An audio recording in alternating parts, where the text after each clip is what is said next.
CID disposing of their undetected crimes then? 66, 64, 63. He should have gone years ago. Here's Brian. Bin him. Wait, don't chuck them. Oh. Ah. Constable 8102 Beck reporting a newspaper delivery boy for riding his bike without lights. Constable 8102 Beck report of a dangerous dog. Constable 8102... Oh, here's a biggie. Constable 8102 Beck reporting the arrest of Rosie McNeil, 56 years, for last year, £3, 19 shillings and fourpence. Property of the Electricity Board.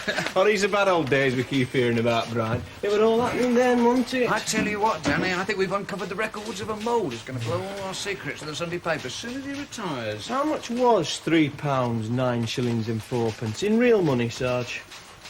You could both learn a lot from what's in here. These were done when coppers had to know how to write a report using proper words and sentences. Not like now. All you can do is fill up forms and put ticks in boxes, and you can't even get that right. It must have been hell then, Brian. Nothing to the hell will be if we're not ready when the inspection team gets here. Fine, get rid of them. Right. Not in there. I could have done that myself, outside in a bin. Right. Oh, and this. Brian. Bin, Brian. We don't want you going blind, do we? No. Hang on a minute, Brian. As Juliet cried in her Romeo's ear, Romeo, why not face the fact, my dear? Oh, no. Oh. Just one of those things. Just Why did it have to be today?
And I entered the premises at 8:05 a.m. in company with Police Constable Beavers. Do you remember that, George, when we caught the Pigeon Fanciers Club serving booze at breakfast time? Constable Beavers? Roger? Huh? How long ago was that? Go on, how long do you think? Must be 5 years ago. August 1979. It's over 6. Time like an ever-rolling stream and all that. Ah, young Rogers wasn't one of our sons who was born away, though, was he? I'll keep this out and remind him about it when he was here. I remember that job as though it were yesterday. At your age, it's easier to remember something like that than what really happened yesterday. Roger, irrepressible as usual, rushes through the door in front of me. He runs slap bang into the steward who's carrying a tray full of drinks. The whole lot, 6, 7, 8 pints of ale, crashes to the floor. Steward says he was clearing up dirty glasses from the night before. There stands Roger, up to his laceholes in mild and bitter, trying to get him to admit to serving out of hours. It was awkward. Well, it must have been that and a few other cock-ups like it to put the blight on his career prospects. Yeah, it's not been noticeable, has it? Well, something slowed him down. He's only made it to inspector since then. Only 2 promotions in 5 years. And look at the job he's got now. Headquarters Inspectorate, the Chief Constable's personal hit squad coming back here to check on us. Roger won't give us any problems. He's one of our team, one of our lads. Well, I'd like to think so, but I don't share your confidence, Jim. Sound as a bell, young Roger. Hey, Sarge, is Brian having me on? He says that Inspector Beaver's the guy coming with the inspector who used to be stationed here. That's right. Be more accurate to say he passed through. He was only here about 5 minutes. Oh, so it's right then, he's only got about 6 years' service. Thereabouts. Not doing bad, has he? You see what happened with people we train? They go straight to the top. If they've got anything about them, that is. He hasn't got on as a result of what he did in Hartley, though, has he? He wormed his way onto the special course. 12 months at Brammer's, having his brains removed. Like the rest of them, he'll have come back thinking he can walk on water. Never. He's a down-to-earth young lad, is Roger. He's one of the keenest young coppers I've ever come across. Apart from yourself, that is. Oh, that goes without saying, but I was a year or two back. You can say that again. Well, we just better hope he's not still as keen. Not with the job he's got now. Think there might be problems then, Sarge. No, not Roger, not Dartley. Never you mind, not Roger, not at Hartley. He might just think he's got a point to prove, or even a few old scores to settle. We've nothing to worry about, I tell you. Danny, give me your pocketbook. Any inspections like sitting on a time bomb, not knowing when it's going to go off.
Are we ready? Ready as we'll ever be. Anything during the night? Nothing at all. Good. Sarge, missing from home reports. Ecklington House, you know, the old folks' home. Apparently one of their old men has gone missing earlier this morning. Daniel, Sarge. on your way to your area, calling it Ecklington House. Report of a missing from home. Right, Sarge. Johnny? Yes, Mum. What do you want? Valium. Missing from home, ma'am. Ecklington House. One of their inmates has wandered off. Old Fred Prosser. Do you remember him, George? Used to run the fruit shop. That's the one, yes. He must be getting on a bit now. Hey, don't come back to the station till you're told to. Right, Mum. I hear the chief's got the bright idea of picking on any young officer he happens across and having an informal chat with him. So let's keep him and Danny Sparks as far away from each other as possible. 3 promising careers depending on Sparks' discretion. The mind boggles. Can't we send him on leave? Put him off sick till the chief's been and gone. I've also heard a whisper that the inspection team has taken to arriving ahead of schedule. They've caught 1 or 2 out, so let's be all about. The chief's due here at 12 noon, and he's DHQ for lunch, so he obviously isn't planning to be here very long. Are you going to the lunch, ma'am? Of course. There's no show without punch. Oh, Judy.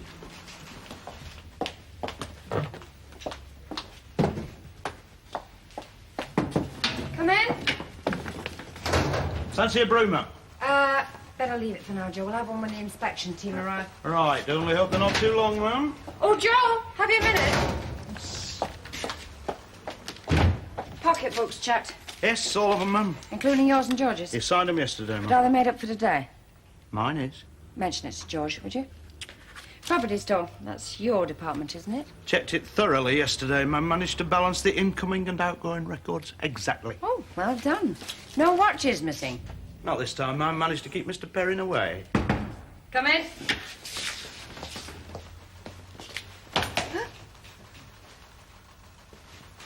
All personnel and station ready for your inspection, Mark. Very good, Sergeant. Carry on. Hang on, George. Give over, George. You'll give me a headache. Sorry about that, Mum. Got a bit carried away. Old spit and polish. You know, we old sweats. Made you think back to Gallipoli, did it? At least I didn't have to hide down a hole in the ground to get out of serving my queen and country. Come on, let's not have a rerun of all our yesterdays. Now, radio discipline. Yeah, I made a special point of it at parades, Mum. Correct procedures at all times. Good. Now, as I was saying, keep as many staff as possible out of the station. Particularly PC Spa. Particularly PC Spots. Right. Right. Right. Oh, George, have you seen CID this morning? They were in very early, Mum. They've already carried 3 plastic bin liners full of paper out to the garage. From the noise from up there, I think they're shifting all the furniture about. Morning! Right, sir. Morning. Thank you, George. Hope I find everyone on their toes.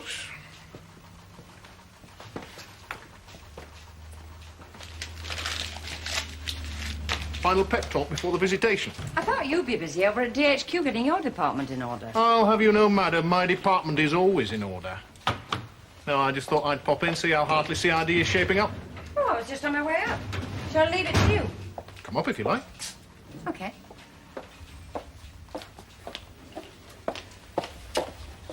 No problems. None that I know of. Are there any I don't? I shouldn't think so. So? I just wondered if there was anything.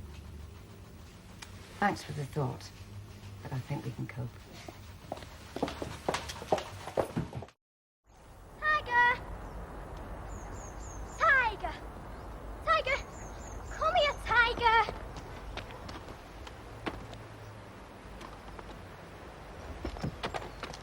Tiger!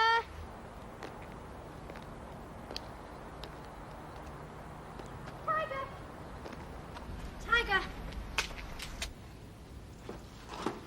Tiger! Come here, can't you read?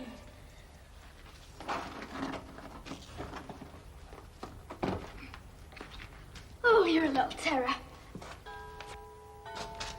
Tiger!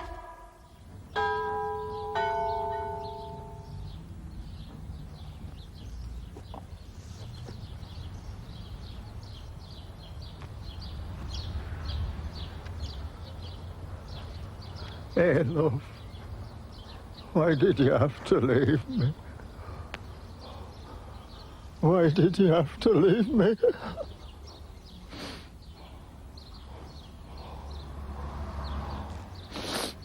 Yeah, have a look round, Danny. He probably hasn't gone far if he has to walk with a stick. I'll put out the description locally. Yes, and the bus station. I'll have one of the lads looking on the local coffee bars. Yeah, right, cheers. Sergeant Beck, Morning, sir. Chief Constable of Hartley. How are you? I'm very well, thank you, sir. Congratulations, sir. Thank you, Sergeant. I'll get the inspector. She's upstairs in CID with Mr. Perrin. We didn't expect you just yet, sir. Oh, it's Roger here, Joe. He drives me hard on these inspections. If I let him have his way, he'd have me out in the middle of the night. We will remember him when he was here. He was as keen as mustard then. You worked here at Hartley, Roger. You never let on, did you? Well, I'd have suggested a later start if he knows the place that well, but is there some dark secret? Well, it was a long time ago, sir. 6 years ago it was. George Parrish and me were talking about it just before. George Parrish, is he still here too? He most certainly is. Me and George keep this place going. Without us, Hartley had closed down. As I was saying, we were talking about when you were here. About that morning at the Pigeon Fanciers Club. Do you remember? No, I don't. As I say, it was a long time ago. George, good to see you. It's a long time since Stretford days. How are you? Fine, thank you. Well, how are you liking this then, sir? Bit of a change from chasing villains in CID. Oh, this job, it's great. Now I'm after the real villains. Coppers who complete forms in duplicate instead of triplicate, or tick squares instead of crossing them. Serious stuff, this, you know. I was just saying, George, we were talking about when Inspector Beavers used to be here. When he used to do real police work. I think perhaps we better get started, sir. See what I mean? What a slave driver. Kate, lovely to see you. You look great. Hello, Mark. Just a minute. Oh, put me down, sir. You don't know where I've been. And still unattached. By heck, if I was 20 years younger. Still swanning along in CID, Mark? Oh, some of us have to keep things going, sir, when others desert the ship. Many are called, but few are chosen. Not married yet? No, sir. Good lad. Keep playing the field. Roger, you want to have a chat with this guy here? He's got an address book that Hugh Hefner would pay $1 million for. How's, what's her name? West Indian woman barrister. What a cracker. She nearly caused a riot when you brought her to college dining in night. Are you going to offer your guests coffee, Kate? Yes, I think we had better change the subject. Sir? I thought you'd never ask. George, In my office. And that ginger ale hostess who drank pints of bitter. Sir! Oh. Thank you, Joe. Not having coffee, Roger? No, I think I prefer to get started, sir. We'll have a coffee first. All work and no play, you know. I'll have one in the mess room, then. As you wish. See you later, then. Come through, Roger, you know the way. Things haven't changed. We still have to eat in the locker room.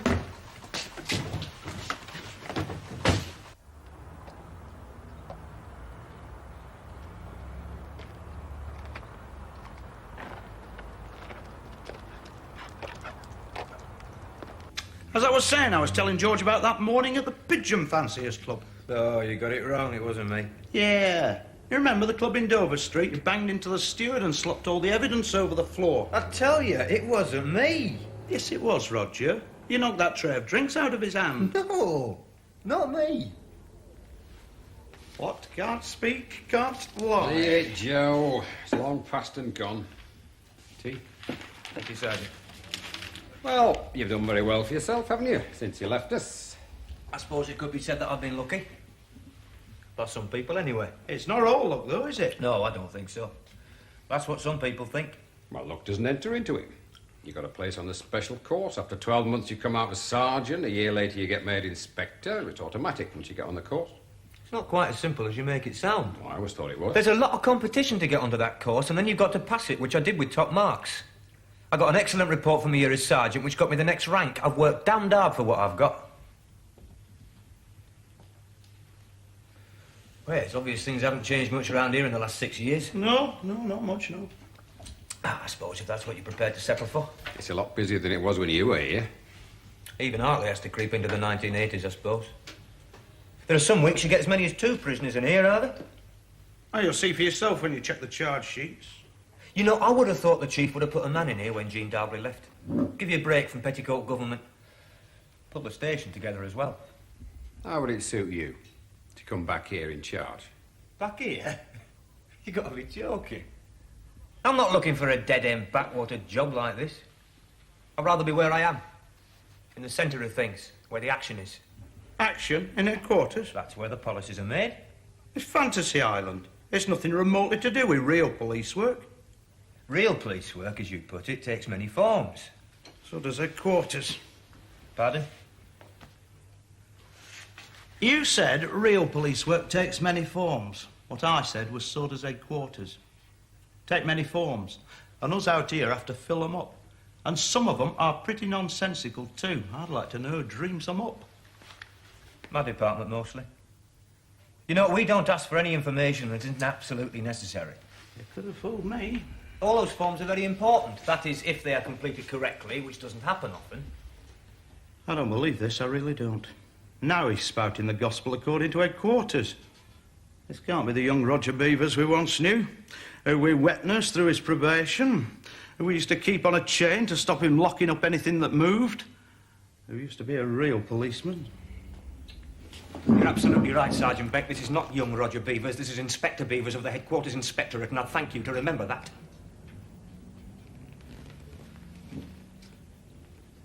I see you're still displaying that non-regulation whistle chain. I'm proud of it, sir. Yes, as you well know, they were withdrawn a number of years ago. Take a friendly warning, Sergeant. The Chief Constable won't like it. He doesn't approve of officers adding personal embellishments to the uniform. I'll take over the interview room as my office. I don't suppose it'll be needed.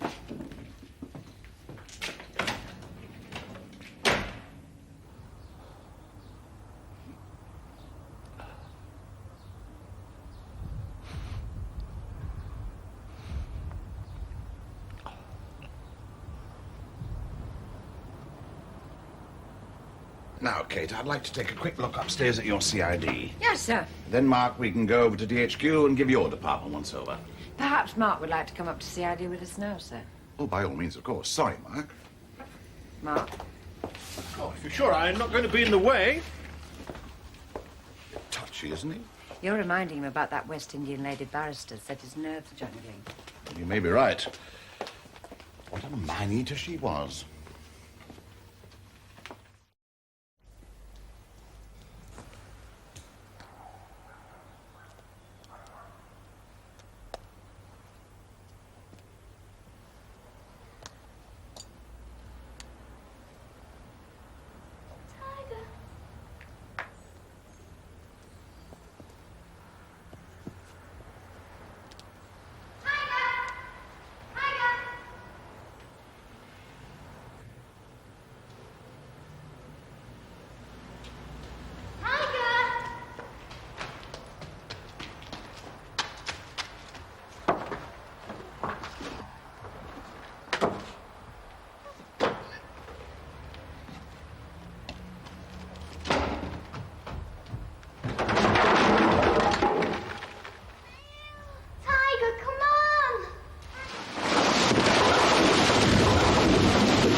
going?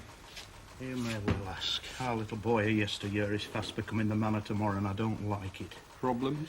Not unsurmountable ones, but Roger's becoming a real pain in the backside. It's totally ridiculous. He's still only a bit of a kid. He's got me chasing around. Hello, Mr. Beck. Mr. Parrish. What do you want, Billy? We're busy. I was just passing. Yeah, well, you better keep on passing. Off you go. We've no time today. Any chance of a brew? No, not this morning, Billy. No brew. I always get a brew. You're one of my regular stops. We've got some very important people coming. We can't do anything till after they've gone. Oh, well, that's fair enough. I'll wait.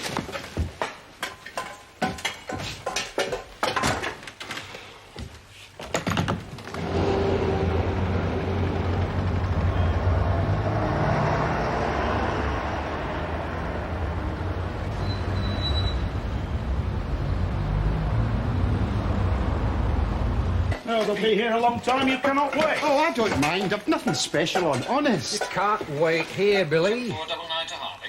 Test call. That's it, they're here. Come along, Billy. Oh, wait a minute, No lads. tea today, Billy. I was relying on you two. I forgot the cups in the boss's office. Ah! You said there was no brew. Come along, Billy. Billy, come on. Oh, wait a minute, Mr. Beck. You're not going to put me out, are you? Well, get yourself something at the tea bar down the road, eh? Oh, thanks a lot, Mr. Beck. Thanks a million. Right. Come on, Billy, come on. Get out, Billy. See you next time I'm passing. Get rid of him. No problem. Chief will be in about 3 minutes, man. Oh, right. Early warning system still functioning then, Joe? PC blocks to Hartley, test call. Acts like a starting pistol. Mark, I think while I'm here, I'd like to take a look at CID vehicle. In the garage, sir. Ah, I thought so. Let's get out of the way while God arrives, then over to DHQ. Fine, sir. See you at lunch, Kate. Right, sir.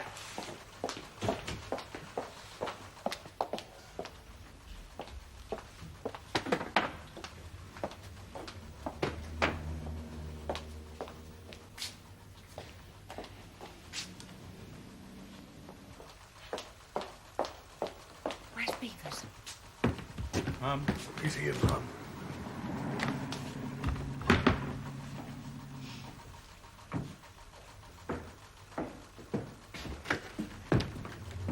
Inspector Longton. How are you? Very well, thank you, sir. Welcome to Hartley. Thank you very much. Carry on, please. Don't let me interfere with your work. Sergeant Beck, sir? Yes, of course. Morning, Sergeant. Morning, sir. Still wearing the old whistle chain, I see? Wouldn't like to part with it, sir. No, of course not. You could tell a few tales, shared a few experiences. Yes, sir. Before we had radios, got me out of a few tricky situations, sir. Yes, I'm sure. I'd like to have a look round now, if I may, Inspector. Yes, sir. Would you come through here, sir? There's a special pride in your own station, isn't there, Miss Longton? Yes, sir. Control room, sir. P.C. Whitaker, one of our regular communication room officers. Morning, Constable. Joe? Excuse me, please, sir. Hartley Police emergency line. Yes, sir. Who was that speaking, please? Not something you've arranged specially for me, I hope. Oh, no, sir. I think that sounded like a genuine call. Wouldn't be the first time an incident has been stage managed for my benefit. This is the combined parade room, locker room, and dining room, sir. In old stations such as this, space is at a premium. Sir? Carry on, Sergeant. It's hardly surprising there is no sign of sexual discrimination at Hartley, Miss Longton. This way, sir.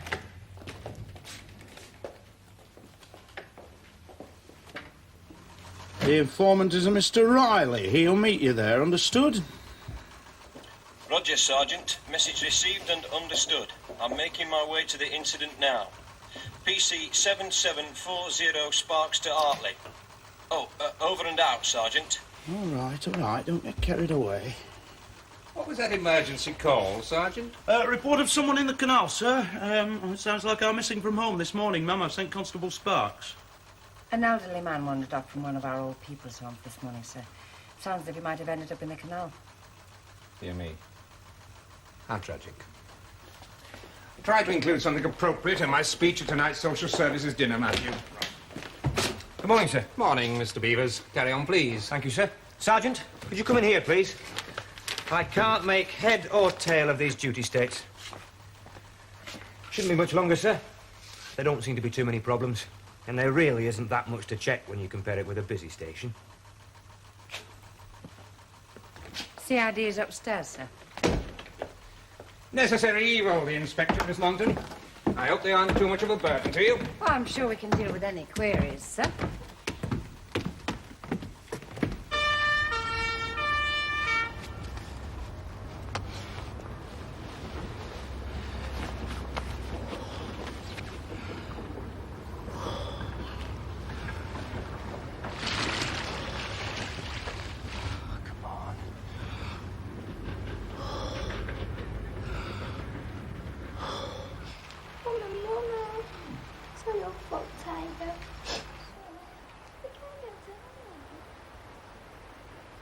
I don't know what's got into him. Ambition. Vaulting ambition which o'erleaps itself. Something like that. As the saying goes, Joe, the higher the monkey climbs the tree, the more he shows his backside. There was no need to query those duty states in front of the chief, though. That was pure malice. Why? What was wrong with them? Out of date order, that's all. They were not. They were. I had to put them right. Me and Danny Sparks checked them yesterday. They were right. The little rats. Before I go, is there somewhere we can have a word, Inspector? In my office, sir? Please, Miss Longton.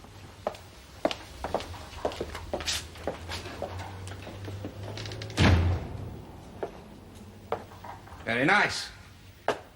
Much more homely than that showplace of mine at headquarters. Sit down, please. Thank you, sir. You've got a good station here, Miss Longton. I'm very pleased with what I've seen. Thank you, sir. I've got a good staff. You enjoy working at Hartley, then? Oh, yes, sir. Good. You don't want to get too settled, do you? No, sir. It's easy to get into a rut. Need fresh challenges. Yes, sir. You ready for a move, then? Move, sir. Does the prospect bother you? Oh, no, sir. Not at all. Good.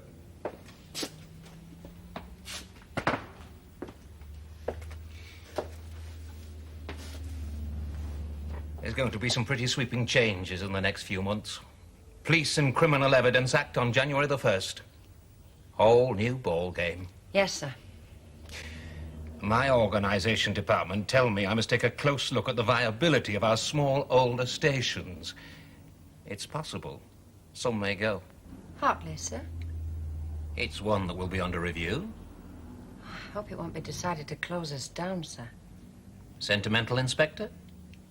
Not unduly, but this has been a police station for over 100 years. Till 1948, Hartley had its own borough force. The locals will be very upset. I know, but I'm bombarded with such expressions as viability, efficient resource utilisation, efficiency maximisation. County Hall seem to have little regard for what I'm sure they'd call identity preservation. It's time they took account of how ordinary ratepayers feel. If I didn't know better, I might mistake that for a political comment. I'm sorry, sir. I lose patience with the assorted amateurs who form committees to try to tell chief officers how to run their police force. I believe it's called democracy. Well, it's time there was a change. Benign dictatorship's worth a try. With a woman dictator, of course. Of course. That's the job for me when I retire. I think there'll be a job for you long before then. You said the prospect of a move didn't bother you. No, sir. I need a new chief inspector at headquarters. Juvenile Bureau. You'll be notified in the next day or two about the interview. Thank you, sir. Oh, don't let's be premature, Miss Longton. There will be others under consideration, but good luck. And thank you for showing me your station. Sir.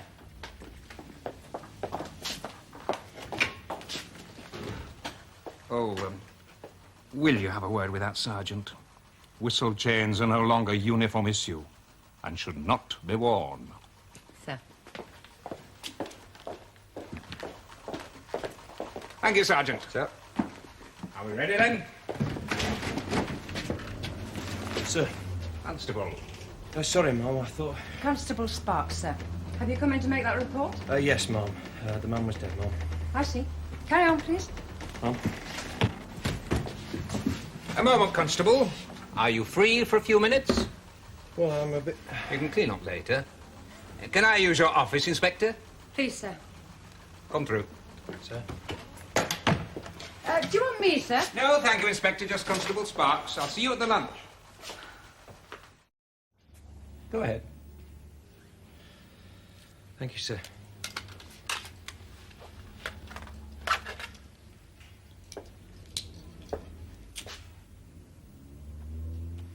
Sorry.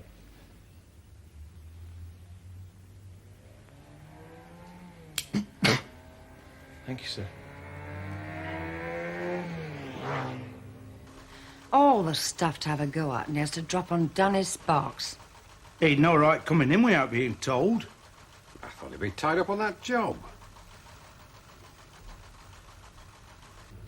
So I try, whenever I can, to have a chat with the men who are actually out here doing it. Oh, good idea, sir. Hartley is the only station you worked at? Yes, sir. How do you think it will be affected by the Police and Criminal Evidence Act? Not very much at all, I shouldn't imagine, sir. Well, we're a long way from headquarters out here, and new ideas take the time to filter through. Well, I wouldn't have recognised you if you hadn't been in uniform, sir. It is my first visit. Yes, sir. I'm sure you kept pretty busy at headquarters. Yes, I am. Tell me, what aspects of police work appeal to you particularly, Constable Sparks? Meeting people, sir, and helping them when they've got a problem. And prosecuting offenders? Oh, yes, sir, that as well. You like that, do you? Yes, sir. Well, no, sir, but it is our job to enforce the law, isn't it, sir? I prefer my officers to feel that they're upholding the law rather than enforcing it. Yes, sir. That's much better, upholding the law. I saw from the caution book that the inspector had to speak to you about your timekeeping. Have you got over that difficulty now? Oh, yes, that's no problem now, sir. That was just when Sergeant Beck was... Well, go on. Don't worry. You won't get anybody into trouble. What's said within these four walls is just between us. Well, sir, that was when Sergeant Beck was trying to give up smoking. Well, you know how it is. I've never smoked. Well, only occasionally. Anyway, he came in like a bear with a sore head one day, and I came in later. I see. Let me see your pocketbook, please. Sir.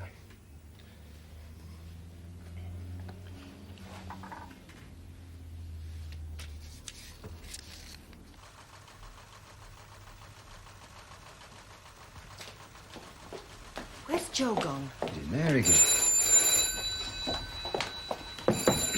Hi, please. Yes, can I have your name, please? Finished? Yes, that's it for another year. Where is that? Any problems? No, nothing serious. Getting a copy of my report in due course. Yes, you just... Any chance of a lift to DHQ in the Chief's car? Mr. Austin will have taken ours. Oh, I'm just leaving to go to DHQ. I'll give you a lift. No, it's all right, Kate. I think I'll go with the Chief. Oh, can't wait to bend his ear about what a disaster area Hartley Nick is. No, it's nothing like that. That's what you think. I'll come with you. If I didn't know otherwise, I might think I'd touched a nerve there, Roger. George, I'm just leaving to go to DHQ for the lunch. I'm taking Inspector Beavers with me. Perhaps on the way I'll find out what dark deeds he's unearthed in our records. Right, Ma'am. I've just sent Brian Kelleher over to Lowbank Mill. Report of a young girl trapped on the second floor. Lowbank Mill? Is she injured? Well, we don't know till Brian gets there. The informant was a bit hysterical on the phone. I'll look in. It's on the way to DHQ. All right, Roger? No, it's all right, Kate. I think I'll hang on and go with the Chief. Come on. Come and see some operational work for a change. You never know. You might decide you like it. On the way, you can tell me what you've been doing to upset my stuff.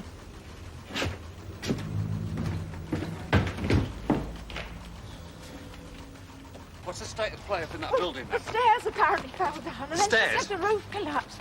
Yeah, the The roof. poor little thing's been very frightened. I've been talking to him. I think she's going So there's to be no all right. floor for her up there? No, there's no floor.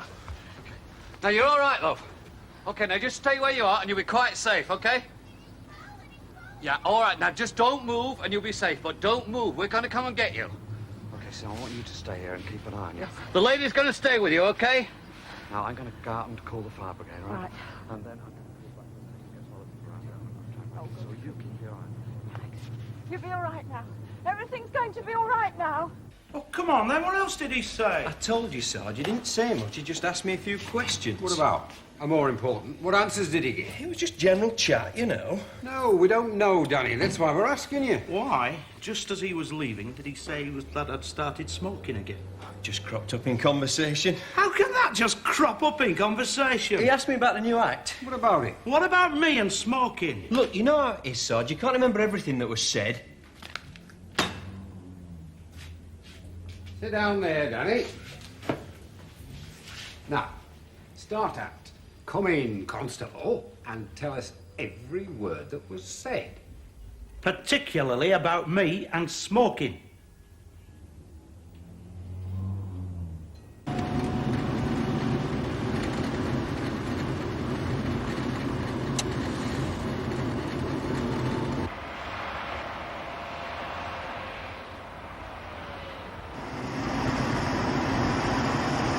If you turn left here, you can miss those traffic signals.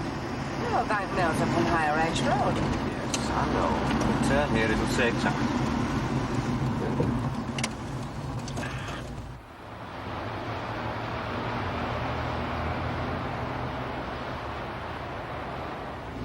I thought you couldn't get across to Higher Edge from this side. And then right. Don't forget, I used to walk the beat round here, Kate. I could probably show you a lot of this patch you've never seen.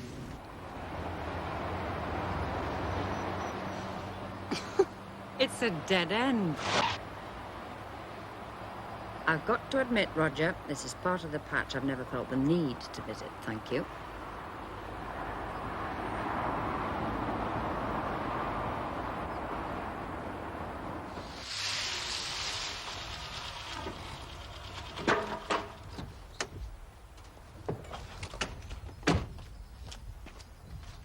Brian? Where's the girl? Second floor window, Mum, around the corner. I've spoken to her, told her not to move. Seems the stairs gave way under her. Can we get to her with the ladders? I should think so, Mum. I've sent for the fire brigade. Brian, you mustn't go in there. It's taking too much of a chance. We've got to do something to help her, But we Mum. can stop her getting hurt. Come on. We can't just leave her there. Show me which window, and I'll try to keep her calm. But, Mum... By staying still, she's as safe as we can make her. We can talk to her, keep her in one place till the fire brigade But, gets Mum, I'd have been through in another couple of minutes. If I weren't careful, I think I could get here. to You're her. not going in there, Brian. The slightest movement could bring the whole thing falling around our ears. Yeah, well, I'm You're prepared to... risking her neck as well as your own. We mustn't do anything to disturb that building till she's safely out of there. Come on, we'll talk to her.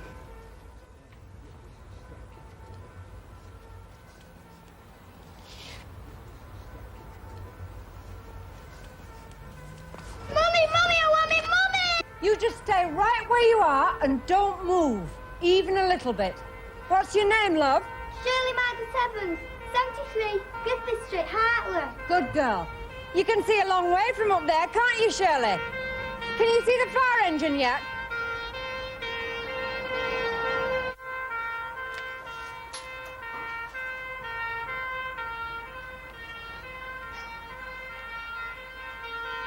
Come on, love. I'll take you down. Shirley! It's falling down! It's all right, love. The fire engine's here. I'll go and tell them what the situation is. Okay.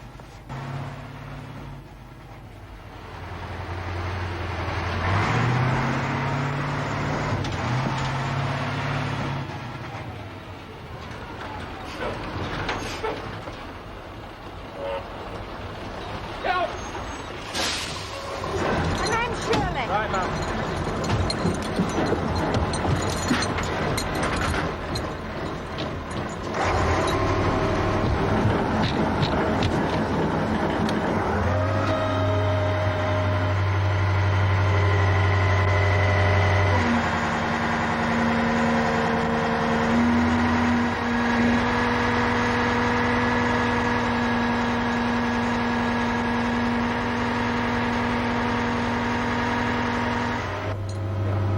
Shirley, let's be on you.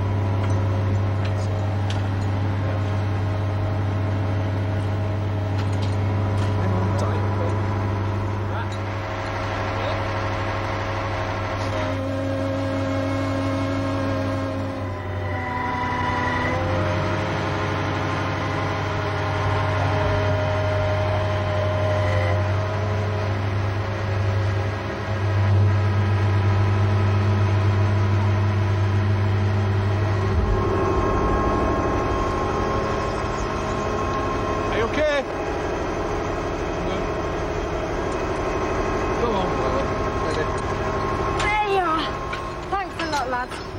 she gets home safely. OK.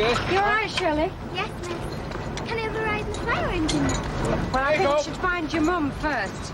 Anyway, look at you. You can't have a ride in a shiny fire engine till you've had a wash. How do you fancy a ride in a police car? A real one? Yes, a real one. Great. Yeah, love. Well done, Roger.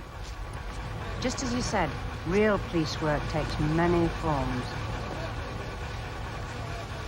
I think you better let Casualty have a look at that. Brian, can you give Inspector Beavers a lift to the hospital in my car? Sure. And give me your keys. I'm going to give Shirley a ride in a proper police car. Don't I, love? This way, sir.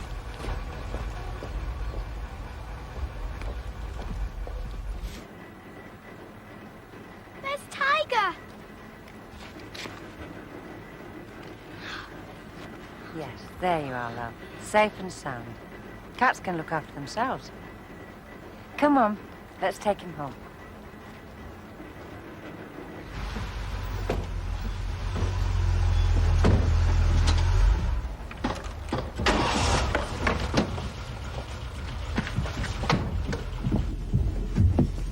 Where's the inspector? Over there, sir.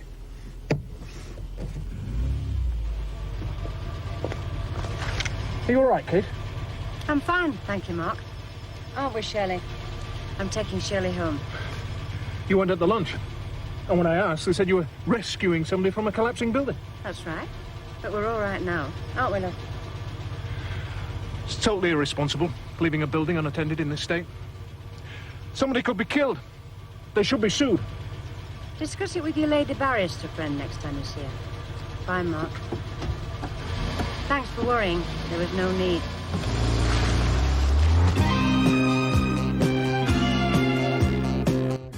Next on Drama, we catch up with London's finest police. The good folk of Sun Hill are on the beat. In the bill.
Why don't you shift on then? National Council for How's Your Father wouldn't like that. Because what they're doing is exercising the right of freedom of speech. What they're doing is obstructing the highway. The only folk whose way they're in is their own. And with any luck it'll rain. I'll shift them faster than any bobby.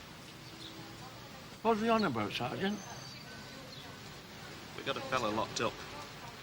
We reckon he's a robber. They reckon he's a prisoner of conscience or something. George Donkin. Fellow who one eye, isn't he? Lives down Canal Street. That's him. He was at Parker's once. Shouldn't be surprised. Got away, though. Huh? Got parole for his old fella's funeral. Went through the scullery window and off like a long dog. Fascist pig! Fascist pig! Fascist pig! Fascist pig! His old fella a bad bugger and all. Nicked all the lead off the roof of the Episcopalian chapel.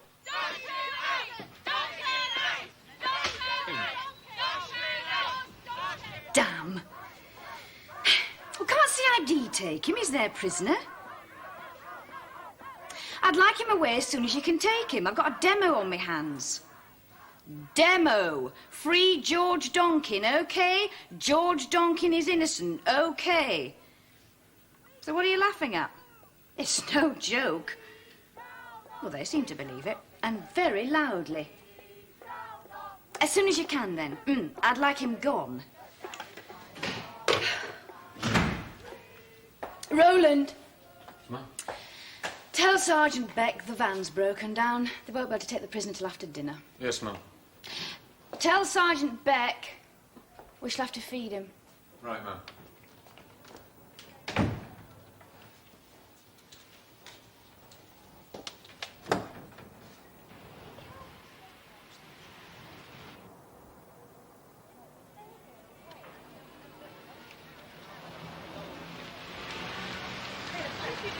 Free George Duncan! Free George Duncan! He's innocent! Out!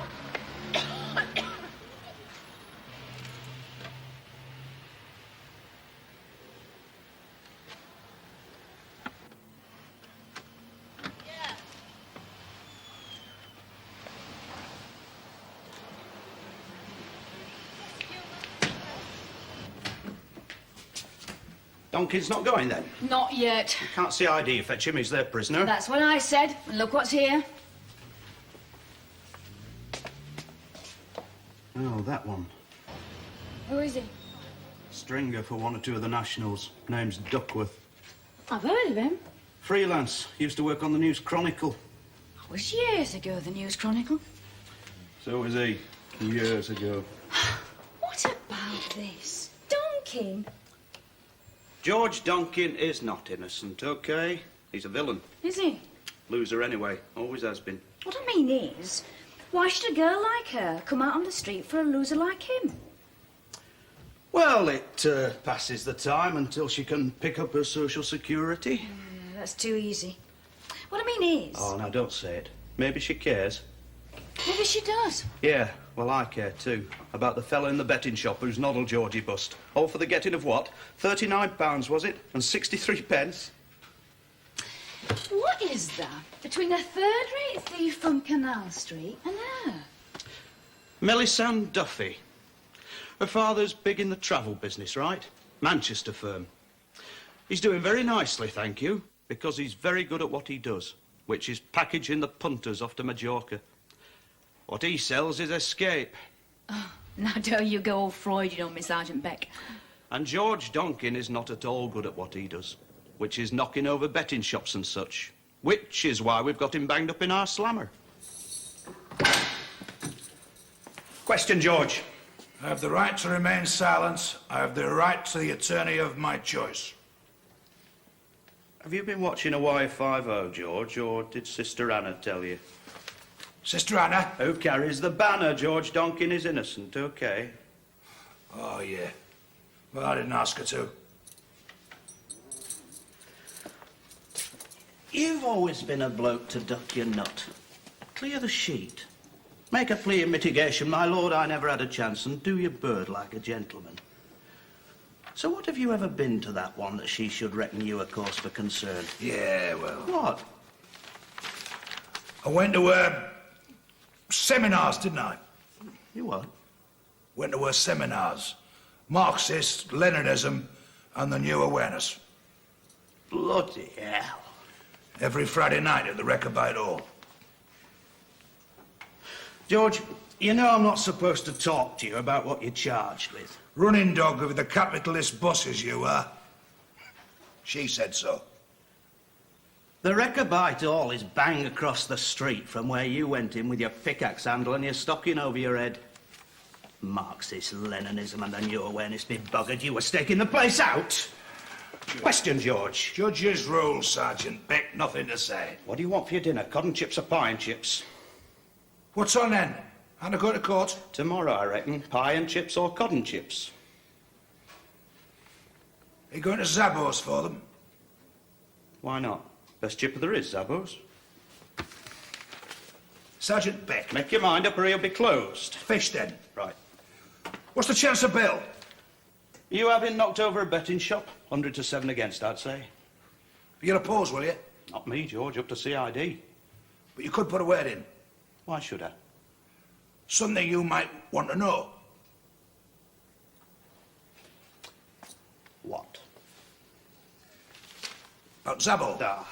I know something you ought to know. You ask him what he's got in his backyard. Why? Because what he's got in his backyard is dead unlawful. Hungarian, isn't he? So? Just you ask him, Sergeant Beck, what he's got in his backyard.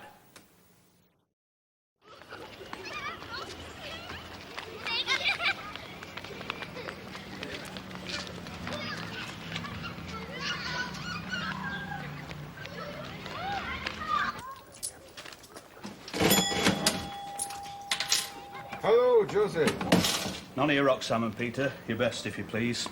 We have a guest. Who, Joseph? Somebody I know.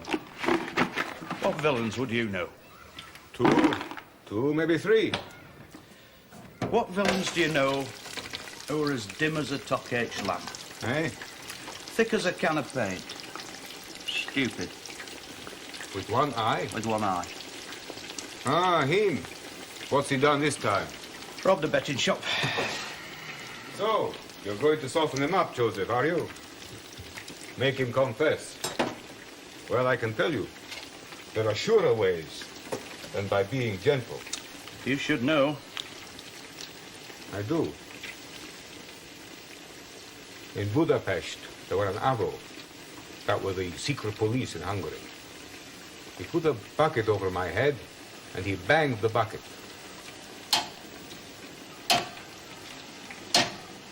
With a hammer. All night long.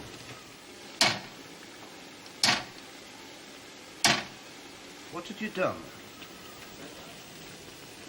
Not so much. Shot a commissar, had you? Brewed up a rusky tank? So, Joseph, you want to make your man talk? Put a bucket over his head and clang it with a hammer. I doubt my inspector would approve. Anyway, it had to be him. I mean, you know the hood he had over his head to hide his face? He'd only cut out the one eye hole, do you see? I mean, if you've only got one eye, why would you want two eye holes? Poor fellow. Yeah, poor fella. You going to be here this afternoon? Sure. How long have I known you, often? Long enough. Why? Not so many folk I can talk to these days. You get shut away, do you see, from folk? Shut in. Shut in? From folk, by the job. My job. Well, come round then. We'll have a beer. Peter,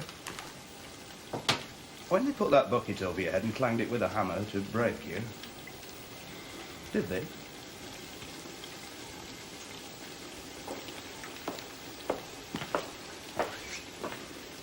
But who is your inspector? Sir, Inspector Darbley. Well, will you tell Inspector Darbley that on a matter of public concern, Inspector Darbley should talk to the press? Yes? As to that, what the public interest is, you and I may not agree. I'm Inspector Darbley. Devil you are. I know who you are. You were on the News Chronicle once. Now, a matter of public concern, do you say? Yes. You've a man locked up. Who will appear in court charged with robbery. He may then apply for bail. Which the police will oppose. And ask for legal aid. More than that, nothing to say. Inspector, you do understand, don't you?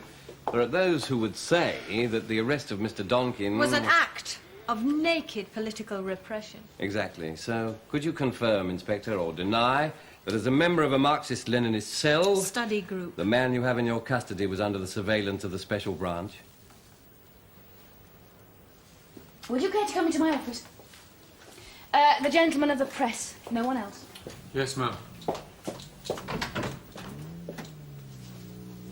No.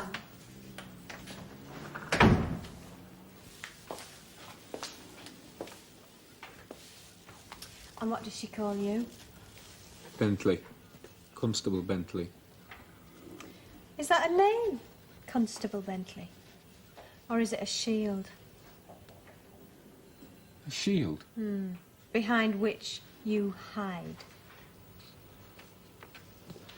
What does your girlfriend call you? Girlfriend, haven't got one. Well, now, what a waste of life.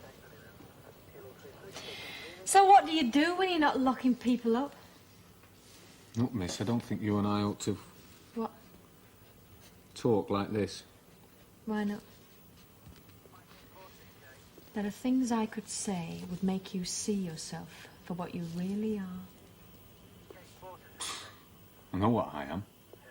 Do you, Constable Bentley? Look, I've got work to do. Such work, though. It's what I do. Why? Because. You've never really thought, have you? Why don't you take off that uniform? Hey? And go. Where? Wherever. Away. I've never really been anywhere. Much. Where I live. That would be a place to start. Bentley?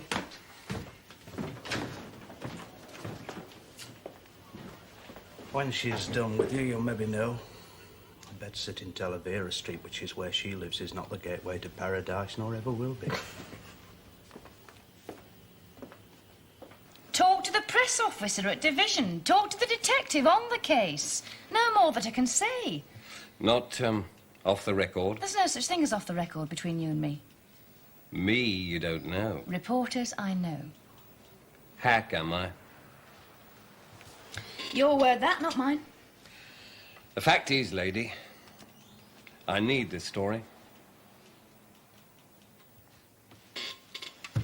Off the record. Off the record? There is no story, and you know it. Surveillance by special branch, you know damn well all he is a thief. We got older and got caught. Every bloody time he got caught. And the girl's just a silly female, spoilt rotten. Ought to have her bottom smacked, who's got herself hooked into this George Donkin is innocent, okay, just so she can spit in the face of her family. Is that how you read it, Inspector Ma'am? I doubt that's how you write it. Off the record. Off the record. I've got a mortgage. I've got a second-hand Datsun going rusty. I have to do the best I can with what I get. Maybe some editor somewhere will read my byline and remember me, what I was. When you're on the News Chronicle. Years ago, that. Even so... There is nothing for you here, no story. Oh, yes. Oh, yes. Lost an eye when he was wounded on D-Day with the commandos. Hell, he did. He was blowing a safe. Stuffing gelignite into a keel, blew up in his face. Oh, but the story is... My story is... In the dreaded top-security jail at Parkhurst, he read the writings of Pierre Proudhon and was greatly influenced by Proudhon's great work, The Philosophy of Property. Home again, at last, in Canal Street, he was befriended by civil rights activist Melisande Duffy, daughter of a wealthy local businessman, who saw in him the true dignity of a man seeking to escape from the shifting sands of crime. How would you like to take orders from a woman? I take me officers as I find them. And I have served under worse. How long, Joseph, since you last came to call? Just to talk. Weeks, must be. Why today? Why do you ask? I were expecting you. One of you. Why's that, then? You will tell me, Joseph, I'm sure, in your own good time. I have wondered about you. What? How come you fetched up here? I like it here. What I mean is, just you on your own. Hasn't always been like that. Married, were you? You should read my file, Joseph. Taken from when I were interrogated by your special branch. December 56. Before my time. When we got to England. You and who got to England? Me. My brother. Wife? Got left, did she? I was the one who got left. For some fellow in Watford who played the saxophone. I'm sorry. What about your brother? That's what you came to ask. Why should I?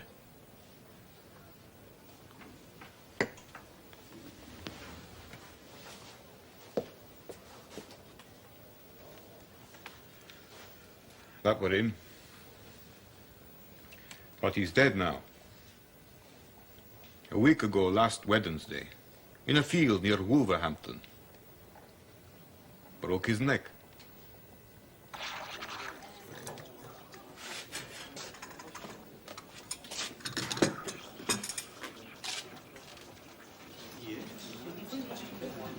There's current affairs, laddie. Current affairs, laddie. I know the Beeb from my days on the Cron could get you on television. Interview with Robin Day. Nationwide, even. And Donkin will be sub judice till he gets weighed off of the Crown Court, which will give us time to write the book. Paperback. What do we get for a paperback? Say, 3,000 at home? Unless he gets off. Gets off? Gets away with it. What the bloody hell are you talking about? George Donkin is... Innocent, okay. But what I mean is, lady, there's no mileage in George Donkin is innocent okay for you or for me if the jury says George Donkin is innocent. Okay? Oh, come on. What's it to you if the poor Dumbo's innocent or not? As long as he's a drum you can bang in the nation's hero. And what else have you got? I mean, it's all been done. Votes for women. If you ask me, the country's gone to the dogs ever since women got the vote. Ban the bomb. Gay bricklayers against the common market. Where do you go from here? I mean, what else is there? You are a sexist, blood-sucking reactionary. Yes. Yeah, I expect so. But the point is, lady, the likes of you need the likes of me, because what you need, what you've got to do, is expose yourself. Right? And furthermore, you need an angle. Some angle. Some act. Non-violent. Symbolic of the struggle of man against the apparat of police and state. Yeah. Yeah. What? Lady, you'll think of some damn thing for sure. Not a bad bloke, you. For a foreigner. Oh, thank you. And I'm sorry about your brother. What you got in your yard? Who told you? A one-eyed villain we both know. Ask him what he's got in his backyard, he said. I'm glad it were you who came, Joseph. Come on, I'll show you.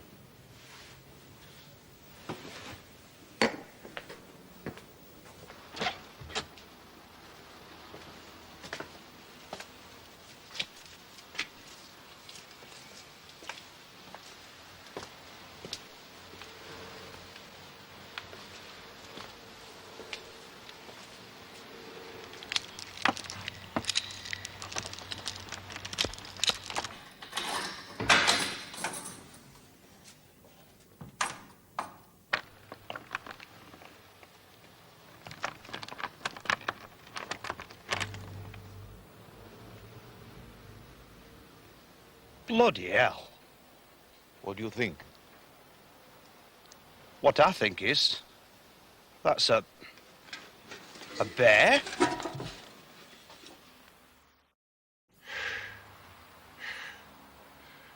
We don't get many bears hereabouts. And what the law is, I'll have to see. But you can't keep him. Not here. What else should I do? He was a good bear in his time. Should I have him put down? You'll maybe have to, aye. Unless some zoo would have him. I think not, Joseph.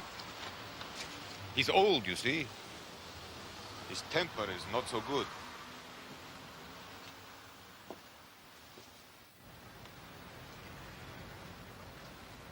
What will you do? What I must, my friend. But not as swift as I maybe should, eh? Give you time to make an honest animal of him.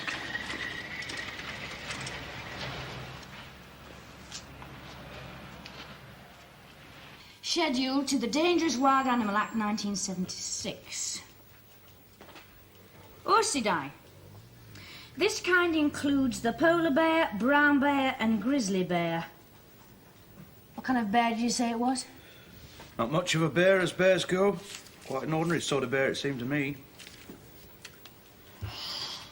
No person shall keep any dangerous wild animals... Except under licence from the local authority, which he ain't got. So what he must do is take the bear to a proper place and then apply for a licence. Which he won't get. I mean, would you give him a licence to keep a bear in a yard behind a fish and chip shop? Can't say I would. Zoo. Maybe some zoo. That's what I said. So I rang this curator of mammals, didn't I? Good day, says I. We have here not much of a bear. To be honest, a mangy and flea-bitten old bear with no great sense of humour. What shall we do with him? Give him a very wide berth, says he, because one day when you're not looking, he'll up with his paw and strike you hip and thigh, and there will be great slaughter. Beg your pardon, ma'am, but it's what he said. He said have the poor beast put down. So, tell this fish and chip shop man. I did, but he won't. Oh, if the law says he must have the bear put down, then he must. Must is a word that might come a touch hard to a man who swam the Danube once in the middle of winter with a Russian armoured division up his backside. But that was a long time ago. And who's to care now? To keep this bear, he must have a licence. Only he's not a man who reckons much to licences. He must have a licence from the local authority. Not a man who cares that much for local authority. Oh, Joseph, you see to it, eh?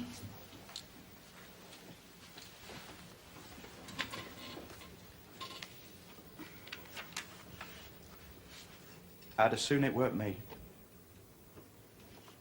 Bentley, then? Bentley, then. I'll tell him. Joseph, Ma'am.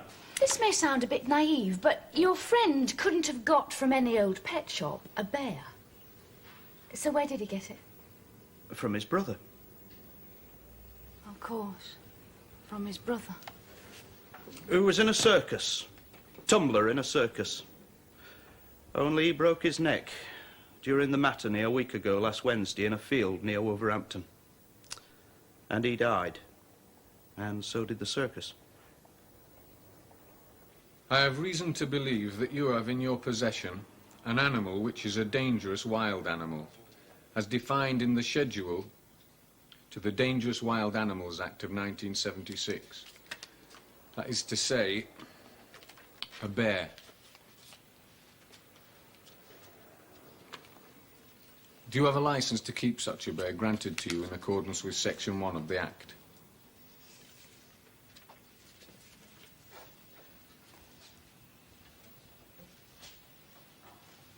No. Well. You have to report me. Yeah. Sorry.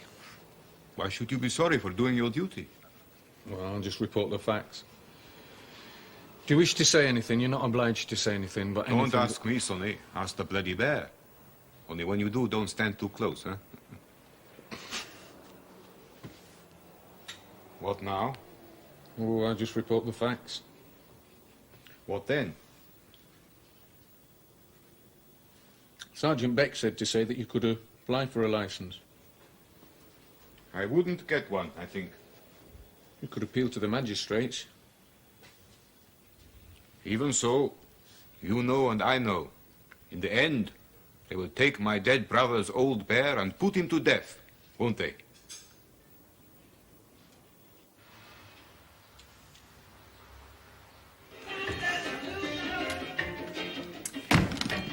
So, here you are. Yeah.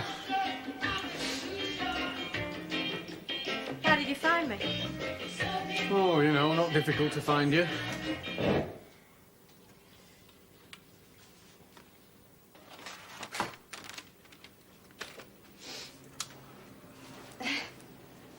So, here you are then. Yeah. Does your inspector know? No? No. Why should she? Why indeed should she?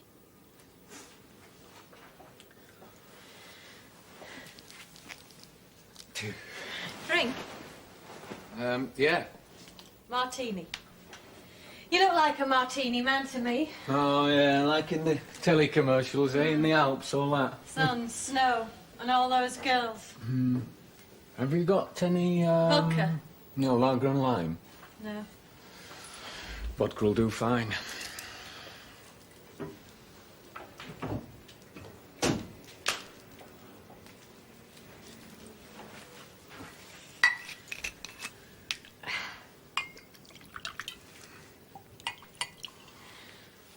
Za vaše zdarovia. Right. To the golden road to Samarkand. Where is that? Well, you won't get there in a number 9 bus. Well. Oh. Well, you look a bit different from what you did this morning on the street. That was this morning. To show solidarity with a comrade in a conflict situation against the mercenaries of reactionary materialism, which is what you are.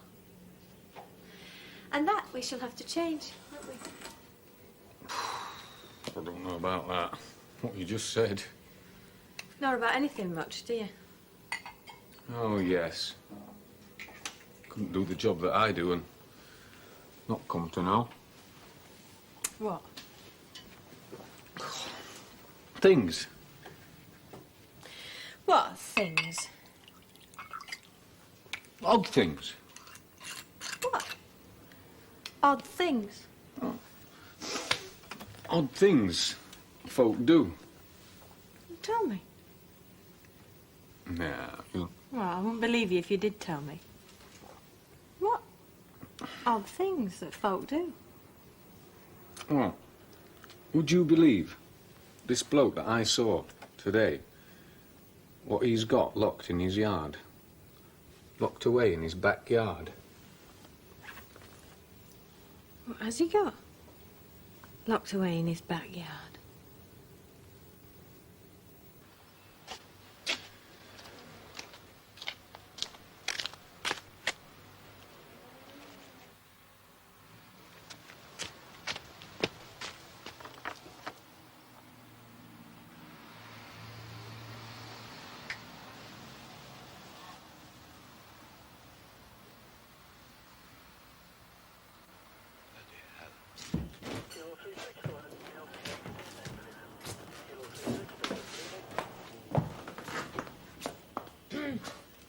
Hey, hello. I have to see your inspector. Not about last night, is it? Well, should it be? No, it's just with you coming in here. About last night, I have no complaints, if that's what you mean.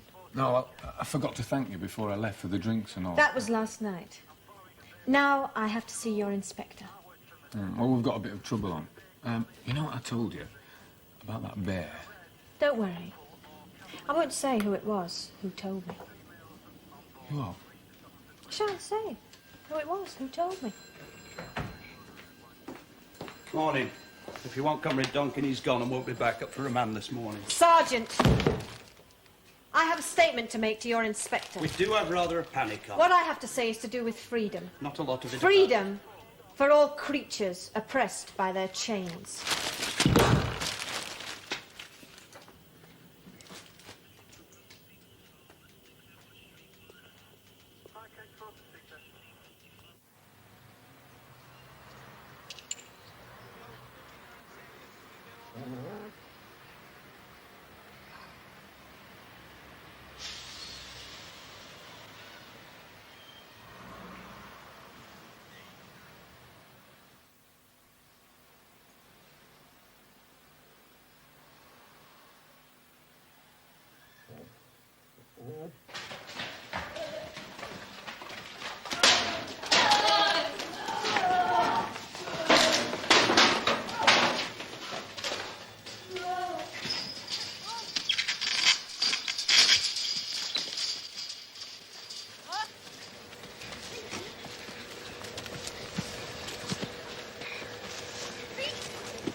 What I have done was so that the attention of the media might be focused upon the ongoing struggle for the freedom of the individual against the so-called guardians of the so-called democracy at this moment in time.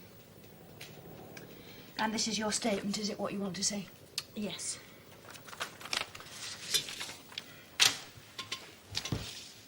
Of course, you don't have to say it unless you wish. But how did you know the bear was there? I mean, we didn't know until yesterday, so who told you?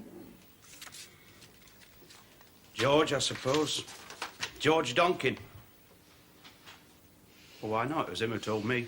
Something unlawful in the yard, he told me. So you, at dead of night, with these, set the creature free? I've told you. So that the attention of the media might be focused on the... Yes, you on your own did this. George was in the slammer at the time, banged up. So for once, just for once, George Donkin is innocent, OK? Was it George who told you? What? Told me? About the bear, the poor bloody bear.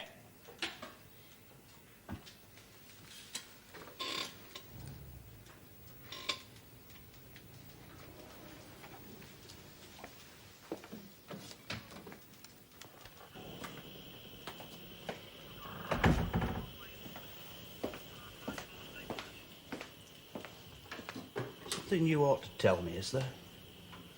You, yeah? Who told the girl? Sergeant. You better hope nobody gets hurt. Does Mum know? Shouldn't reckon so. Yet. Good day, then. What? Go away. There are things I have to do. You mean I'm not under arrest? No, why should you be? A summons is good enough for you. You'll be summoned. What the hell use is that? Summoned in due course to the Court of Summary Jurisdiction. 2 housewives and a retired grocer. Not at all the Old Bailey, but maybe you should have pulled some caper with a touch more panache, yes? Like hijacking some huge great Boeing and flying to Cuba or the Isle of Man or somewhere, if what you want is your name in the What papers. I want is you lock me up. Well, I am sorry to disappoint you, but I am not here to aid and abet your pathetic little ego. And now I have other business to attend to, so good day.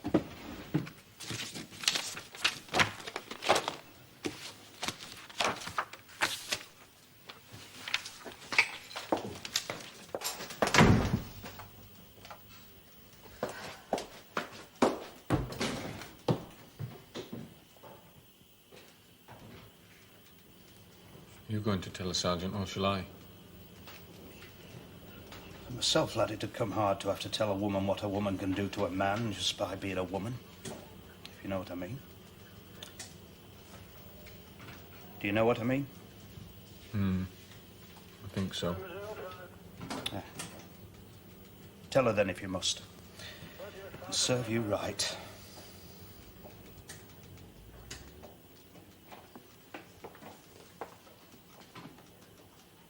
Hey, come on, let's Dave, get the ball!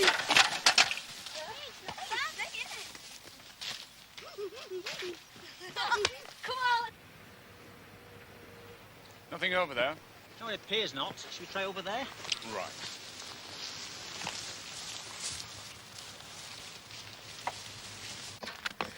Come on! Come on! That's the ball. Yeah. Oh.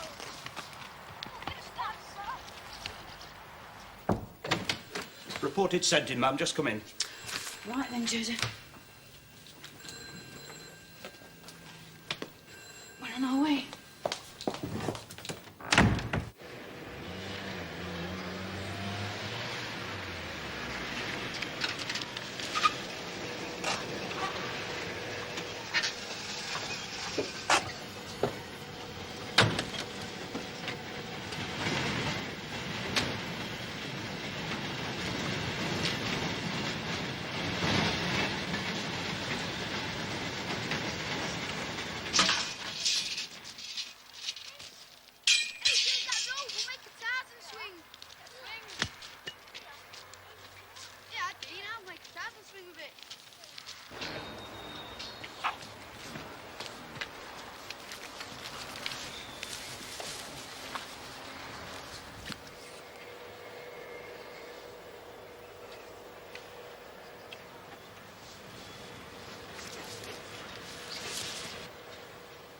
he onto it? Seems to be, Mom, yes. You'll not shoot deer here unless you must. Yes, Mom.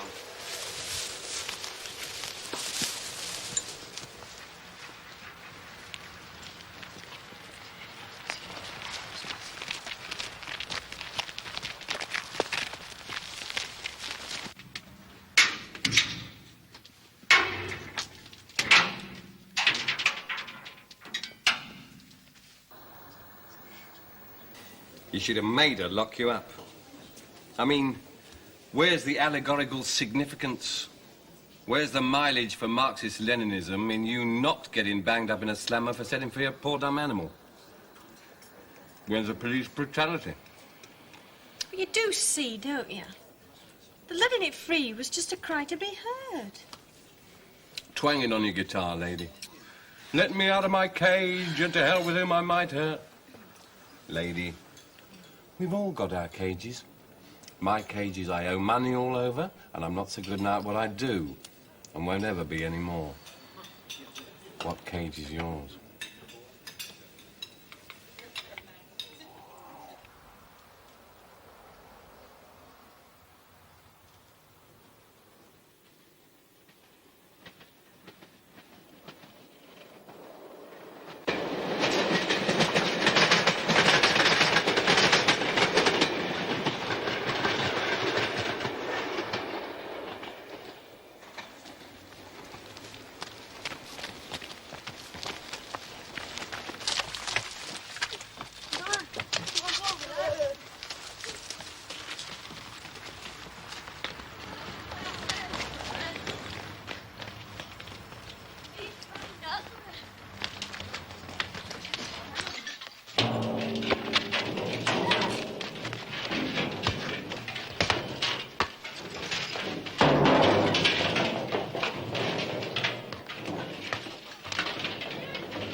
So what now?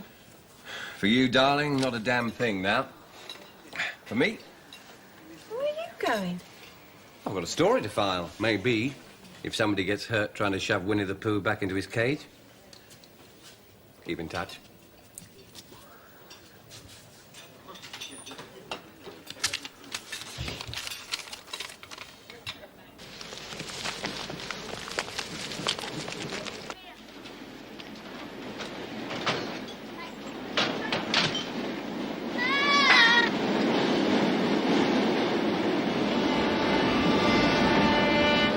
Hey, you kids, get off!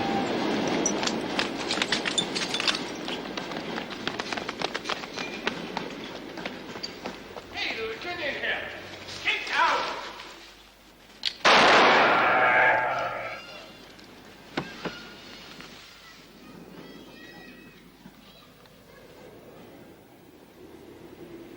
Are you all right? Come on, stand up.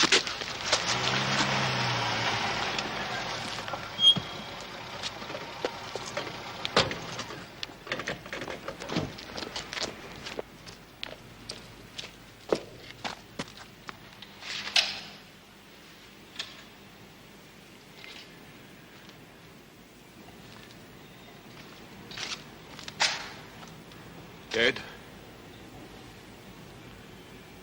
I'm sorry.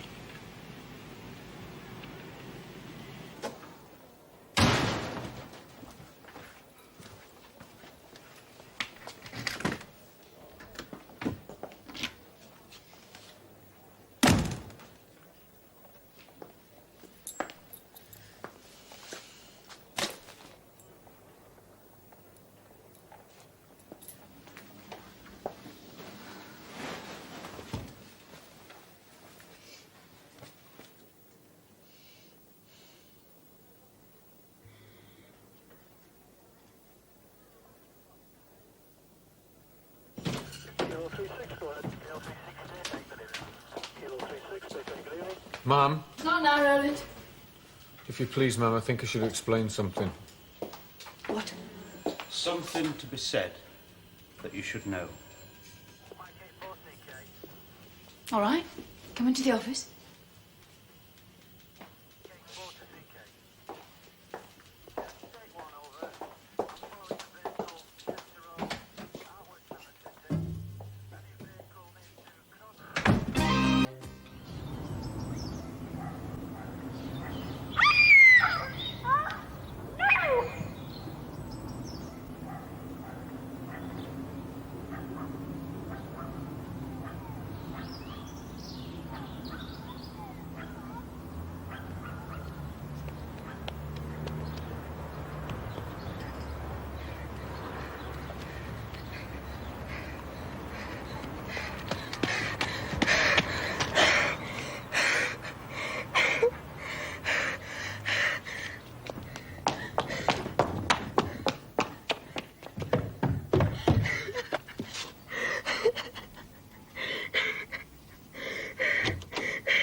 Susan?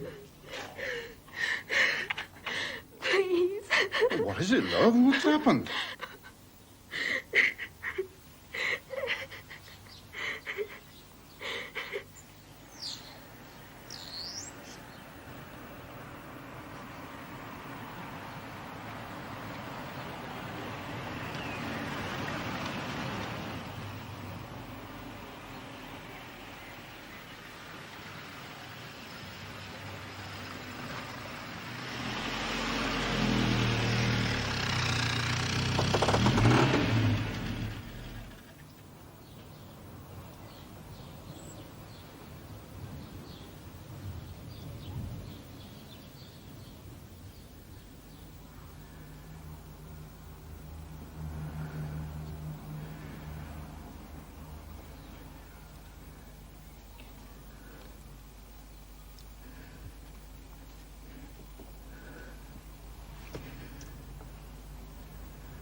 It's not your fault.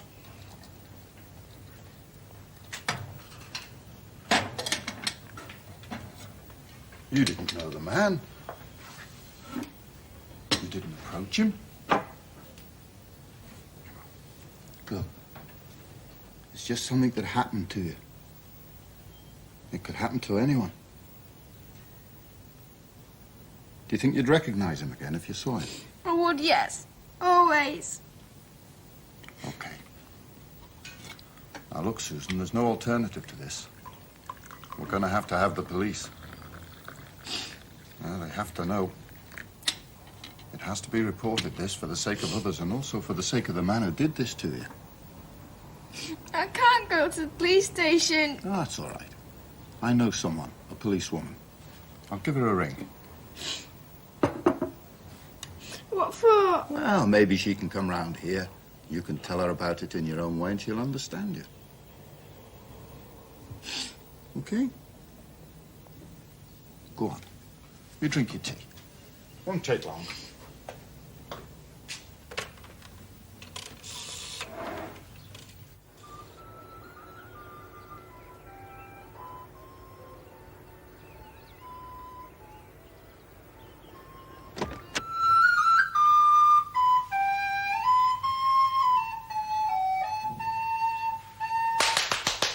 What'd you start clapping for? Because it was good. I've not finished yet, you know. Oh, I thought you had. Only halfway through I'm it. sorry, Jones. Forget my catch. Pretend it didn't happen. Great lump. What's all that? Hello, lad. Dad, come and hear me play. Mum's been, you know. Oh, let's have a brief interlude, Joe. Give your dad a chance to have his supper. I can't play toward that. You'll just have to wait for the news. You've been making trouble again, Miss Bossy Boots. Get up, Dad. You're hurting. Breaking me ribs. Jelly bones? You scratched your face. Yes, I caught it on some brambles. Mrs. Hebditch's ill-kept garden. How was Mrs. Hebditch? Susan West. Would I know her from the youth club? Likely you met her. But I haven't told her it was you I contacted. The idea of an inspector might have frightened her off. I want to talk to her alone.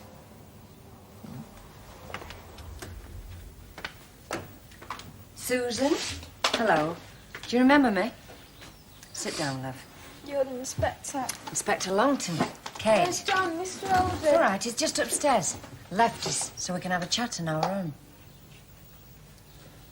Who did this to you, Susan? A man. A man. All right. Now, I'd like you to tell me all about it, okay? Everything that happened. Will you do that? Where did it happen? Canal Bank. What time was this? About 6. We're coming home from school. Stayed behind with us in school play. Was anyone with you? Not by the time he appeared. Did you know him? Would you recognise him? I'd know him again. Did he touch you anywhere else? So, this is all that happened. Nothing else? He didn't get what he wanted. I kicked out at him, made for his face with my nails, scratched his face. It hurt him. How'd the girl's parents take it, man? Pretty shaken up. At least this lad's got a good look at him. It's a fuller description. It fits with the other two. Her mother's bringing Susan round tomorrow morning for the artist. I'd like you to supervise Bernie. Chat to the girl, see if she can remember anything else. Right, man. Same pattern. Isolated locale, attack on a teenage girl. Intended sexual assault which comes to nothing. Man runs scared. Can't get through with it. Lose his nerve. Might start getting braver. 3 incidents in as many weeks. That suggests a pretty disturbed individual. Next time could get a lot nastier.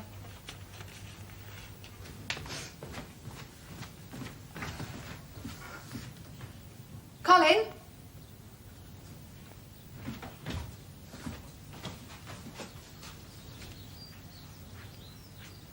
Where are you?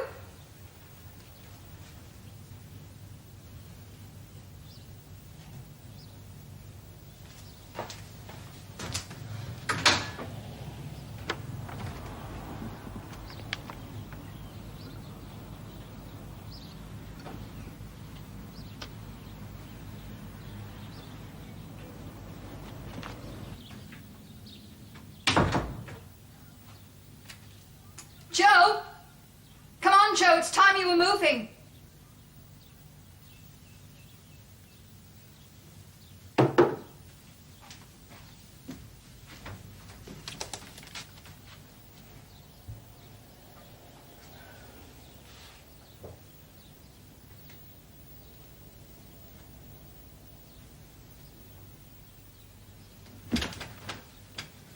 Where's Dad? Come on, young lady, stop messing about. You're late enough as it is. What's wrong, Mum? Oh, go on, chop, chop. Get your breakfast. You cannot go to work on an empty stomach. Breakfast is the most important part of the day. It sets you up. Your grandmother teach you that? Okay, okay. Mind if I stick to black tea?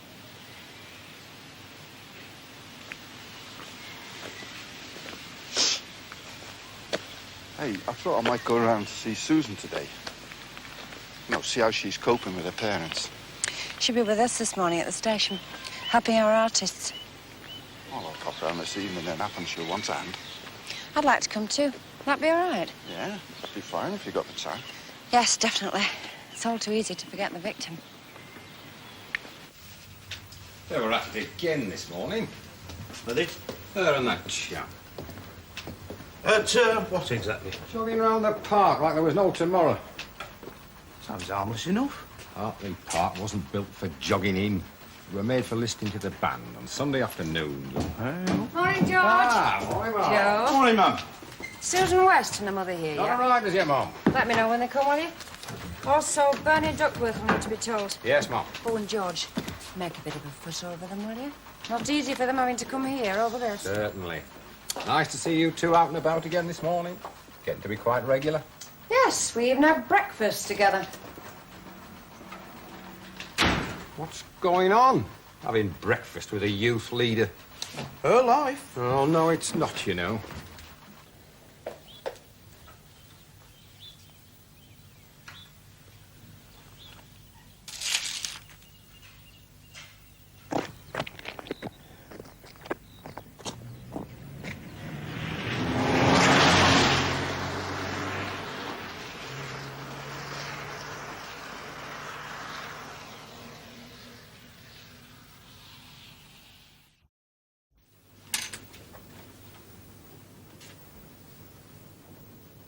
take a fair like this, love.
Who are you? What are you doing?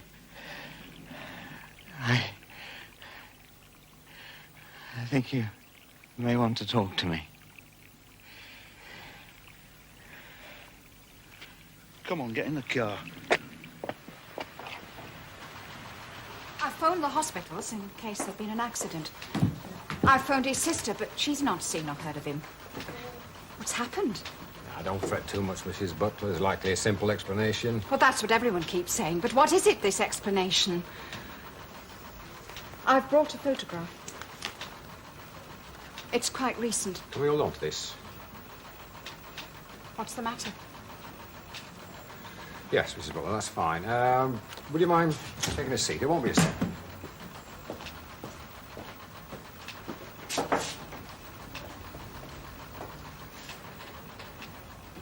George? It's a woman, Mama, Mrs. Butler. Lives over on Glendale. Wife of a Dr. Butler. She's come in to report him missing. Brought his photograph.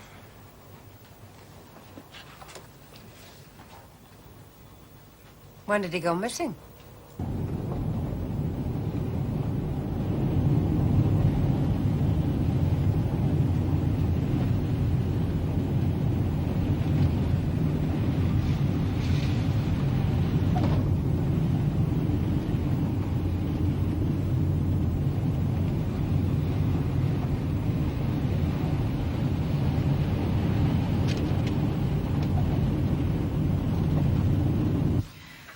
Only there's one thing I didn't tell the sergeant. My husband took some pills with him. What kind of pills were they? Well, I don't know. He keeps a variety for emergencies in the cabinet in his study. You mean for patients? Yes. I found the cabinet open this morning and some of the bottles missing. Has he been depressed lately? Well, he can get down sometimes over a patient if someone's terminally ill. It's not easy for him. But we're a happy family, very happy. What sort of person is he? No one could want for a better husband. You haven't noticed anything odd about his behaviour recently? You know, anything untypical? Has he seemed restless? Not at all. What time did he get in last night? 7, 8. Know where he'd been? Well, visiting a patient, a Mrs. Hebditch. Happen to know where Mrs. Hebditch lives? It's Glen Eagles Avenue, I think. I mean, why do you ask that? Just filling in the background. Small details like that might help us in tracing your husband. You seem to be taking this very seriously all of a sudden. I mean, your sergeant didn't seem to think... How long have you been in Hartley, Mrs. Butler? A year now. We were in Manchester. We lived there for 11 years. My husband was born in Hartley, wanted to settle back here, so he joined a local practice. Has he got relatives here? Well, just a sister. His parents are dead. Oh. Excuse me a moment.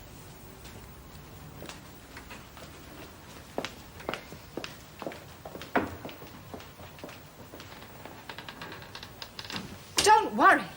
I won't peep. It's the rule, madam. You understand? Yes. Just gave himself up. Mammy's in there now, writing out his statement. Sergeant Beck found any tablets on him? Butler dumped him, apparently. Wanted to end it all, but he couldn't get through with it. That's his version. Any reason to question it? Saved us a sight bother if he'd swallowed the lot. Don't be daft. There's little a dead man would have been able to admit to. Made our job a lot more complicated. Yes, ma'am. What's his attitude now? It's right, a miserable load of rubbish. Let's leave our private opinions at home, all right? The man's committed a serious offence. Is that to be forgotten now?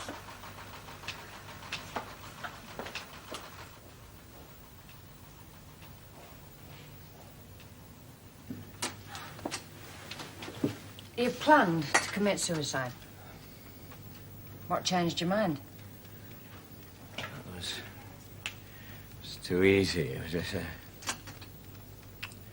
just an easy way out. I don't think I was really serious about it deep down. It was just a way of conditioning myself so that I could admit that I... Have you any understanding as to why you did this? I mean, has it anything to do with your marriage, for instance? Have you been unhappy at home?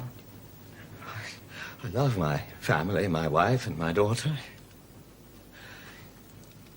Such violence is totally alien to me. I'm gentle with my child. You've made a very full statement, Dr. Butler. But Detective Sergeant Duckworth will have further questions to ask. You have the right to be represented by a solicitor. I'll be pleading guilty. It doesn't seem much point, does it? That's a matter for you. You'll be bailed later. I couldn't go back home. I couldn't possibly go back home. Then you'll be detained for the night and appear before the magistrates tomorrow. We will not oppose bail should you wish to make application then. Well, Dr. Butler, your wife is here at the station. Ellen, She came in to report you missing. does she know? Not as yet. When she's told, she may wish to see you. If that's the case, you may have a few moments together in the presence of an officer. Would you like to see your wife?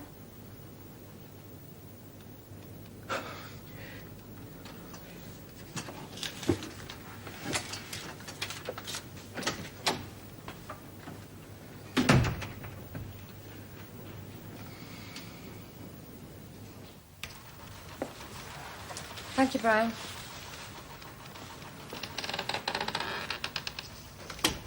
Mrs. Butler, I'm afraid you must prepare yourself for something of a shock. You found Colin? Dr. Butler has admitted to several attacks on teenage girls over the past few weeks. He'll be charged with 3 offences of assault, occasioning actual bodily harm. It's not possible. Your husband has made a statement, voluntarily, a full admission. No, there's a mistake. The courts will have to judge, but he's now in custody. There's no way I can make this less distressing for you. But I mean, he would never. I mean, assault, violence. Oh, what are you saying? The situation is as I've described it, I'm afraid, Mrs. Butler. But he's incapable of it. Incapable. I mean, Colin, I read about it in the newspapers. Attacks on young girls. They were teenage girls of 16 or over. There was another incident yesterday evening.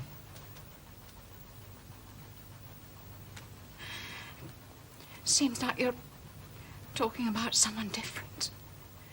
Not Colin. Stranger. You didn't suspect anything. I mean, you know your husband, how his mind works. Didn't you sense something was wrong? I've been married to Colin for 15 years. Today, I don't feel I've ever known him. Not one bit. Over the past few weeks, you've remained in complete ignorance. You think I'd sleep at night beside a man who went after young girls, thinking, remotely suspecting that he had? Do you think that's possible? Has there been any unhappiness between you? Seems so, doesn't it? From his point of view, something wrong, that's evident. Yes. I wasn't aware. What do I tell Josephine? Your daughter. Well, what do I say? What words explain it to a 12-year-old? This is going to be a very difficult time for you, Mrs. Butler. Obviously, if I can help in any way... I doubt it. Where's Colin now? In the station here with CID. What happens to him? Where does he go? He's refusing bail at the moment, so he'll stop the night here and appear in court tomorrow. If you could pack a small suitcase for him, you know, change of clothes and so forth. I'll have a constable collect it this afternoon if that's convenient. I want to see my husband. That's not possible right now. Not possible? Not at the moment, no. Very well, then, I'll wait. I'll wait. He won't see you, Mrs. Butler. Won't see me? I'm sorry. That's his position. Well, I want to see him. It's his right to refuse you. Right. Well, why won't he face me? I think his shame's too great, frankly, Mrs. Butler. His shame? What about my shame? And who can I look in the eye now? You take me to him. I'm afraid not, Mrs. Butler. Very well, then. I'll take myself. Mrs. Butler! Colin! Colin! Let me pass. Can't do that. Come this way, please, Mrs. Butler. Colin! Back to my office. Come along. Colin, please! Hello, Ellen.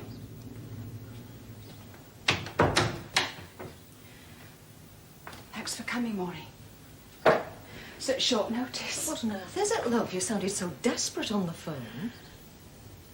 Ellen? Ah! You might not have known anything about it. Married to a character like that? Give it here. Hey, you're not telling me she didn't have some idea. After years married to him. I felt a bit sorry for the woman, Sarge. Not her fault what a fella gets up to. You've too best to save some sympathy for those he's set on, lad. And they're folk. Could have been your daughter sat out there with the artist this morning. It's quite clear. There's no doubt he did it. How can you just say that? Your husband. You think I want to admit it to anyone, let alone myself? I feel coated with dirt. If I scrubbed myself for 100 years, I'd never be clean. Look, whatever you feel, Ellen, you will stick by him. For what good reason? He needs you, obviously. Needs me. He wouldn't even see me in the police station. Like I'd done it, like it was me with guilt. People who see me in the street. There's that woman whose husband assaulted those girls. Must be something mighty amiss with her. I'm tainted with what he's done, and so is my daughter. Obviously, he's a sick man, Ellen, unbalanced. He'll be struck off, needs your help now, whatever your feelings. You're duty-bound, love. Not anymore. Not after what he's done. That cuts the knot. The very thought of him makes my skin creep. I hope never to set eyes on him again. Then what will you do? Likely set off to Manchester with Joe. Stop over at my mother's for a bit while I can work out some kind of a life without Colin.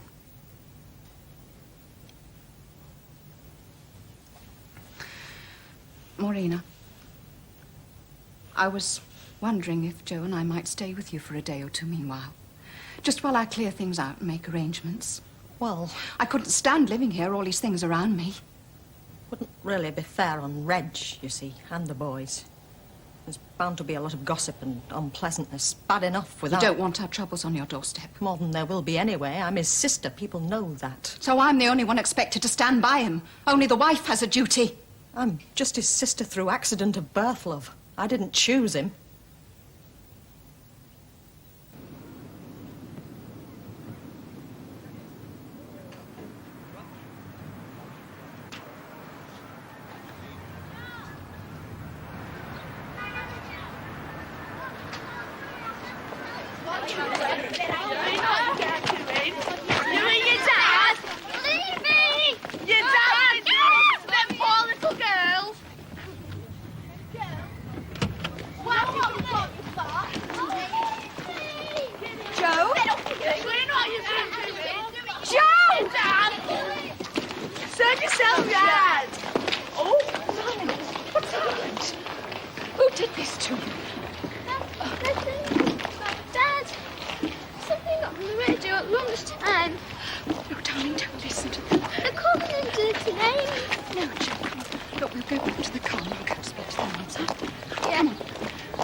I want to talk to them. I won't be a moment. Who did this? Which of you did this to my daughter?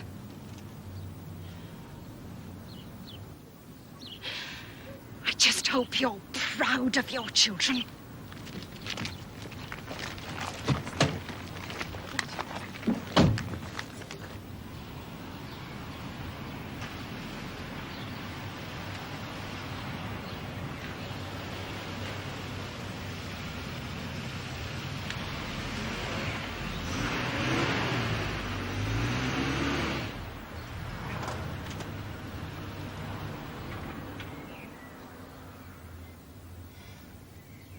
You'd best stay home from school for a while, Joe, till things settle.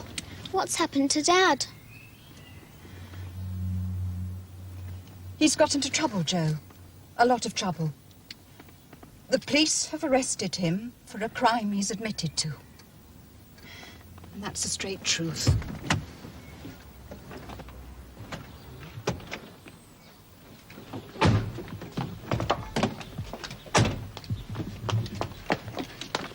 Mum, it's just Not that now, they said... Joe, not out here.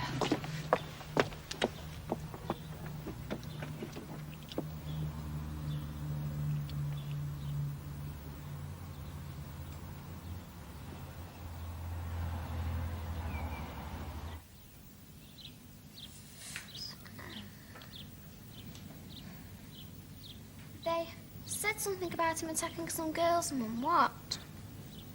It's true, love. He's done something very wrong and stupid, and now he's got to pay for it. I'll not soften it for you, Joe. That's no good.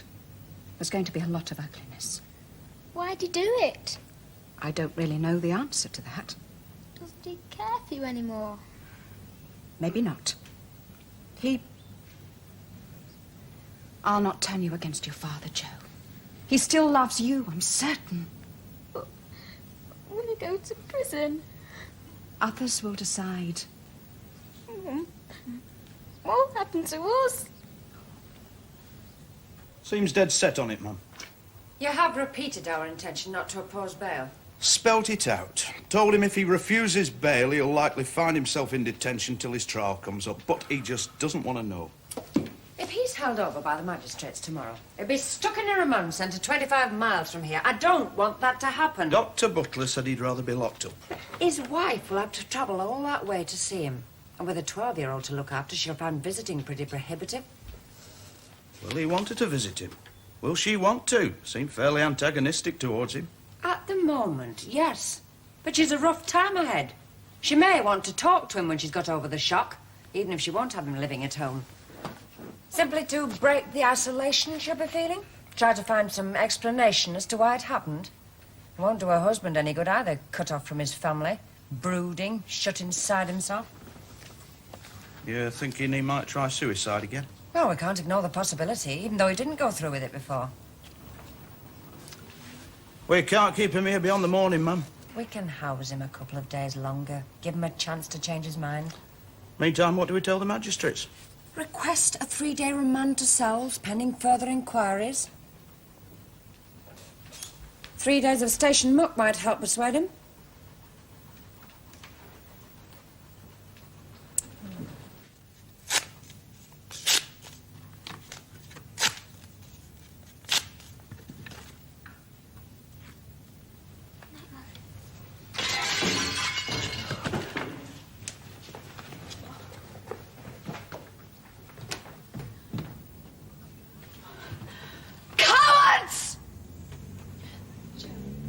Please.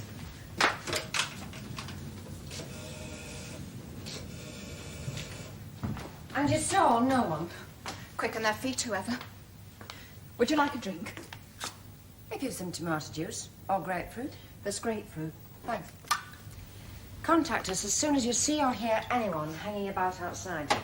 I'll increase our patrols in the area so we can respond quickly if there's any trouble.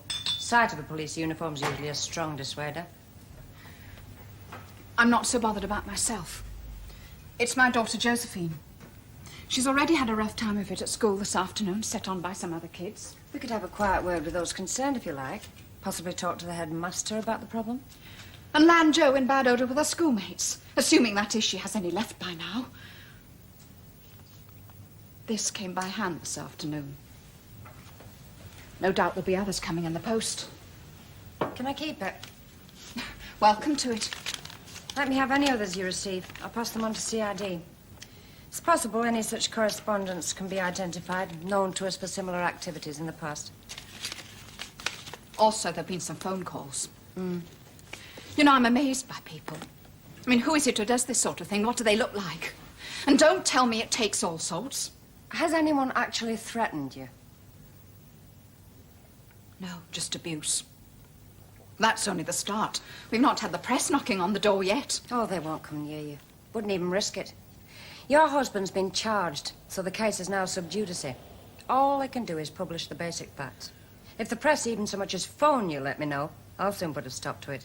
Until such time as my husband's convicted. Then it'll be an open house. They certainly have the right to approach you after the trial. You're not obliged to talk to them, however.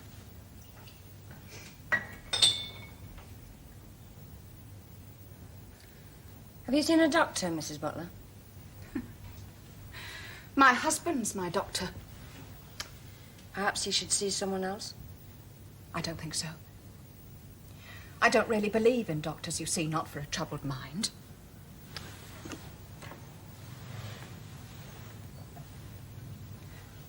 I appreciate your coming here, Inspector. Just to talk to someone helps a bit. Your husband's broken the law, so he'll have to answer for it. But we also have a duty towards you and your daughter. See you're allowed to go about your lives without undue harassment, just like anyone else. Seems a bit strange, that. You protecting us after locking up my husband. It's his choice, Mrs. Butler. He could get bail. Up to him, that. I really couldn't care less. You realise he'll be remanded and held at a centre some distance from here, unless he exercises his right to bail. He could be away weeks. What you trying to say? Just explaining the position. I won't have him back. That's certain. I'll be gone with Jo anyway from this place just as soon as I can sort things out. I see. All I want is to wipe Colin from our lives like he never existed. Will it be all that simple, Mrs. Butler? After all, Josephine's his daughter as well. She's better off without his name.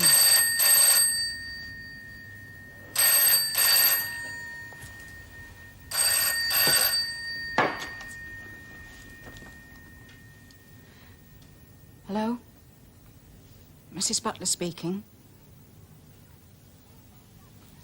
Will you keep that filth to yourself? Who is this, please?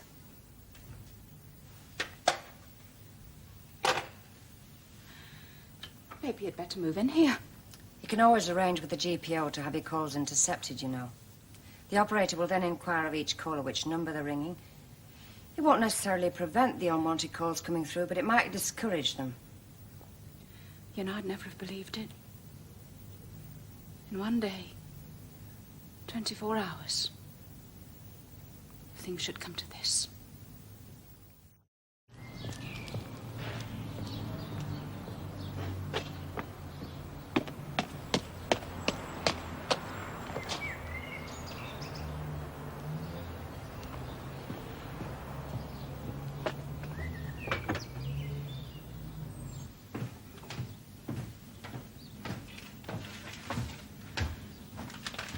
What are you doing dressed like that, love? I'm off to school, Mum. No, Jo, you can't. You know that. I'll phone your teacher and explain. I'm going. But, love, it'll be in the local papers today what's happened and your dad and all. You don't have to take me. I can get the bus. But I'm going just as normal, like any day. Come on, Mum. We'll be late.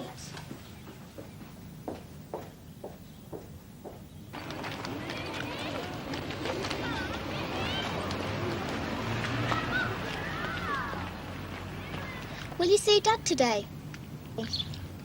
I'm not sure, Jo. You'll go to court this morning. You'll see him there, won't you? Yes, I don't doubt. Give him all my love. Yes. Will he come home afterwards? That's not very likely, Jo. Well, I can go see him sometime. They'll let me, won't they? We'll work something out.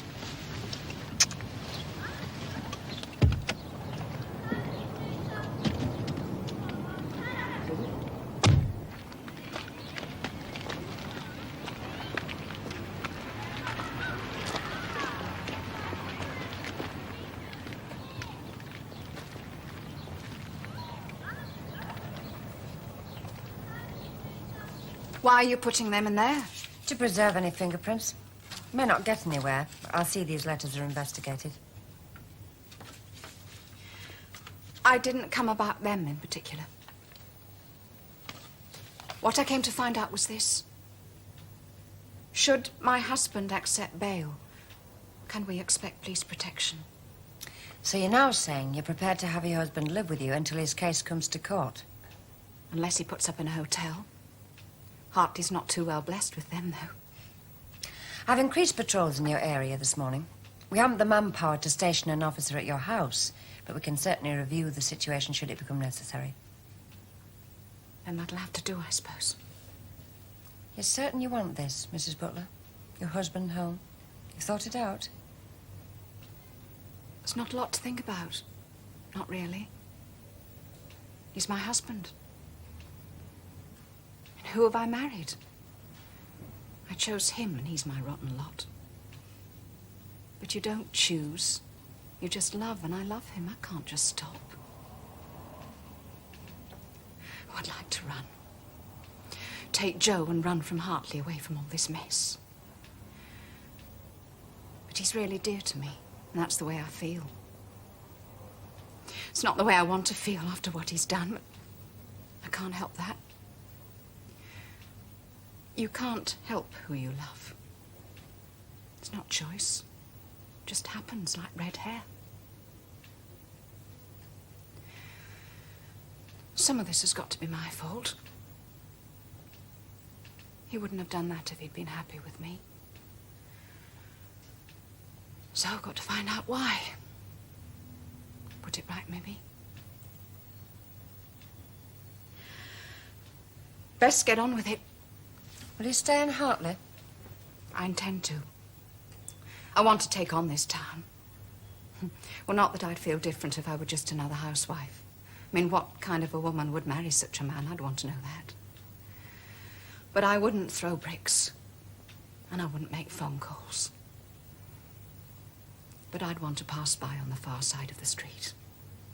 Mrs. Butler, you must understand what you're taking on. There's a rough time ahead, and the aggro will continue, only worse. More letters, more phone calls, more abuse. We'll do our best to contain it, but we can't be everywhere. The parents of those your husband attacked are likely to be especially vociferous. So, you must understand what you're taking on. I've lain awake all night thinking about it. I'm not, well, a brave person. I don't exactly relish the prospect. But it's what I want. Also, remember your husband is in a deeply disturbed state. A lot will be demanded of you in terms of emotional support. We'll survive. At least do our best to, as long as we hold together.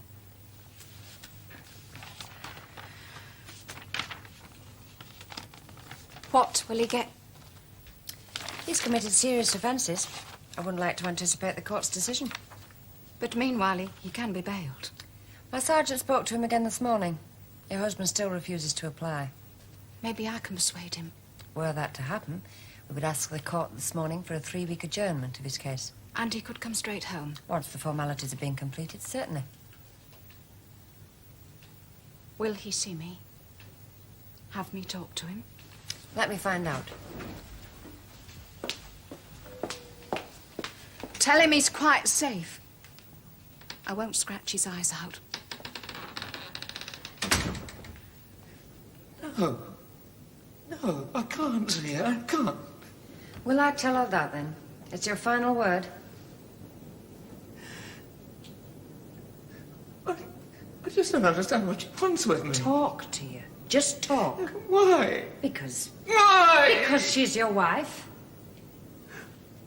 She probably just wants to end things between us. I don't think so. We've spoken to her. I don't think you'll find her antagonistic. She's here now? Yes. No! I'm sorry, no, I can't see her, I can't. I just can't face her. She can face you. I don't see the point. She doesn't have to face me. She can't possibly want to see me, and I certainly don't want to see me. It's over between us. It has to be over now. I don't think you have anything to fear. I just don't understand what she wants with me. It's for her to tell you. All right. All right.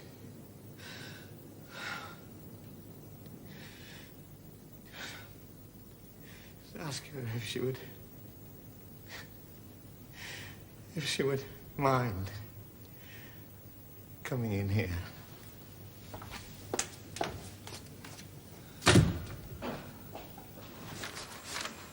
This way.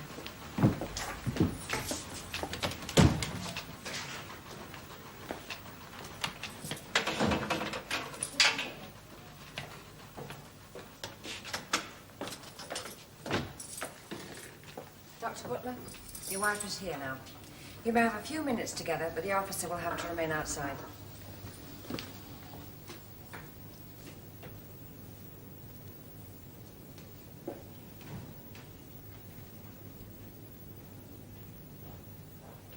Colin.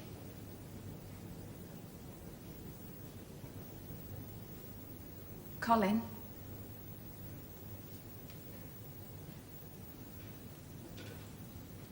I want you to come home. Get bail now and come home.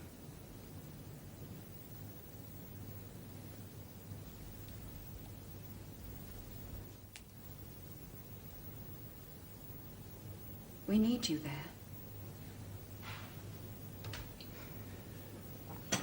Jo needs you. She's got more guts than both of us, but she still needs you.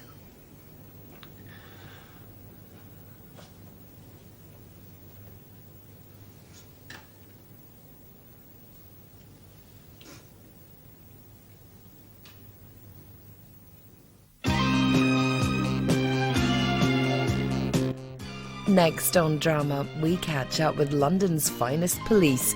The good folk of Sun Hill are on the beat. In the bill.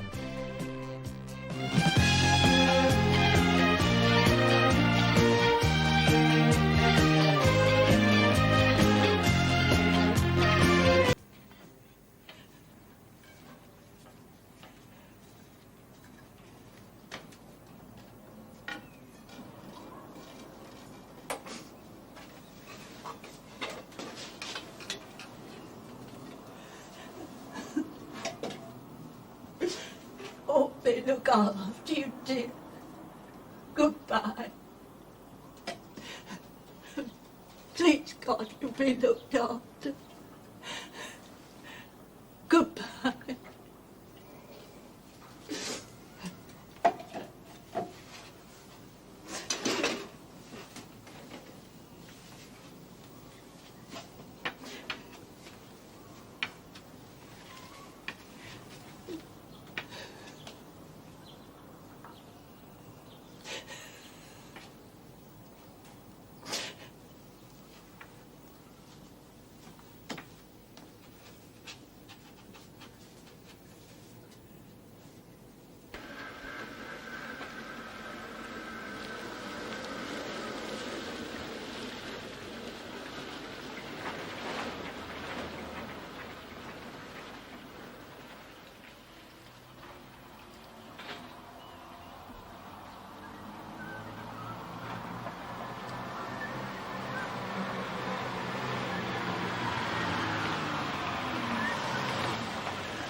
Mr. Garland. That's right.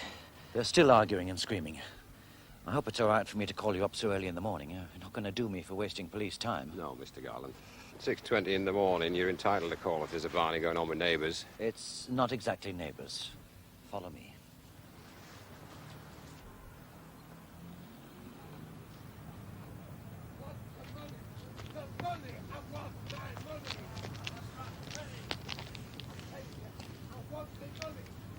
I live over there. I get view of these lockups down there. I want the money! The money! I want the money! I'm a light sleeper.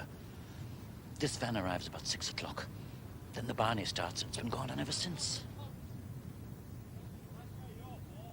I want my money! My money! I want my money! Not a brass penny. But when I finish this, I'll give you plenty of bother. I'll go for the cops! The hospital, that's where you're for. I'll finish this, and then I'll murder you. I'll get me mates, and I'll break every bone in your body. Give me my money! Me money! Get off! You hey! You too! Jack Lord, stop there.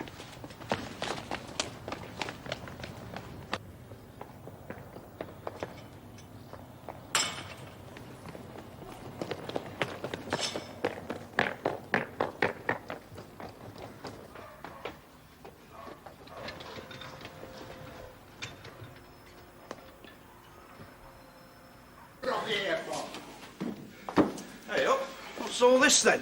I know you. Mr. Lord, for the cells. Why?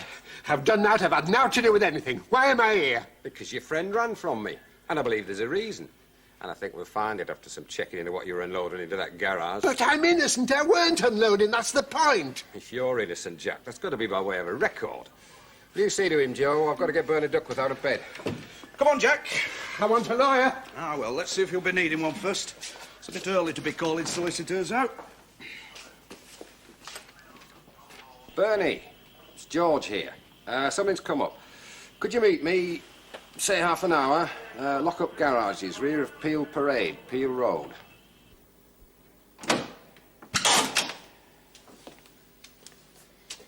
Cup of tea.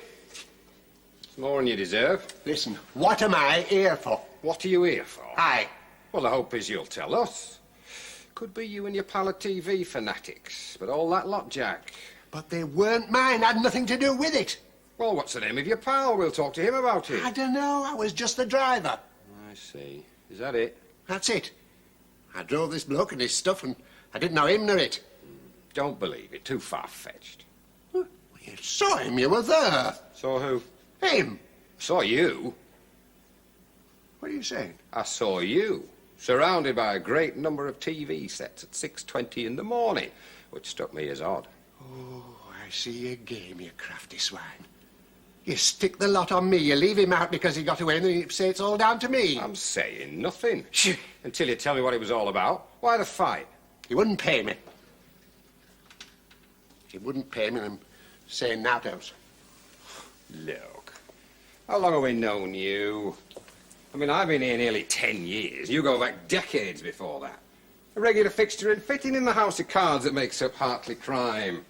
The court's aboard with you, Jack Lord. Judges yawn when it's every court and they have to go through another tale of war with Jack Lord. And you come in here for a test in innocence. This time I am. Really? So what was the row about? Who was the bloke? What do you mean he wouldn't pay? I can only tell you what won't incriminate me. Do so. This man, no name, he come to me and asked me to drive a van, 20 quid, from Yardley to Hartley. Mm-hmm. So I pick him up in his van and I drive to Hartley to the lock-up garages. And then he says, help me unload. And I say, bloody no. And he says he won't pay me until I've helped him unload the whole rotten lot. So we started shouting at each other. What's his name, Jack? Yeah, why am I talking to you? It's normally CID. Oh, it's too early in the morning for CID.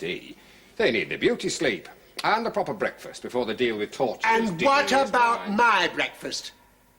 And there's rotten sugar in this tea. You should know by now I don't take sugar. You build your energy while you wet your whistle, because you've got a lot of talking to do. Because if we don't get the other lad, it's all got to be down to you. But I haven't done anything! It's a bit early, George. Maybe for you. What's this lot, then? TV sets. All portables. 3 sizes, 3 manufacturers.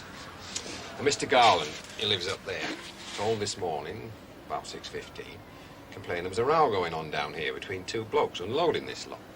I arrived, Jack Lord I recognised immediately. Jack Lord. I lifted him 6 months ago for shoplifting. Well, this looks a sight more serious. He and this other fella I didn't recognise are shouting, set to in a fight. I walk on, grab Lord, as this other fella takes to his heels. Your description? Mid-30s, 5'11", dark hair, slim build, wearing a black wind cheater, blue denim trousers. Oh, you don't know him? No. Well, shall we assume this lot are knocked off? It's likely. Well, I'll get a photographer over, I'll take a few serial numbers, and then I'll either get back to Hartley or go over to Division. Lord say nothing? So far. Well, I'll keep him on the board, give him something to think about. Don't let him go cold.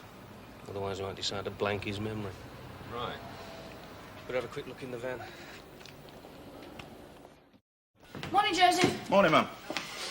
Tom's back from Hull around noon. Now, the battery was flat on my Mini this morning. Must be the damp, so I took his car. If he wanted an I'm out, the car's in the park. Here are the keys. Right. These tellies you rang me about? Yes, and something else has cropped up, ma'am. Right.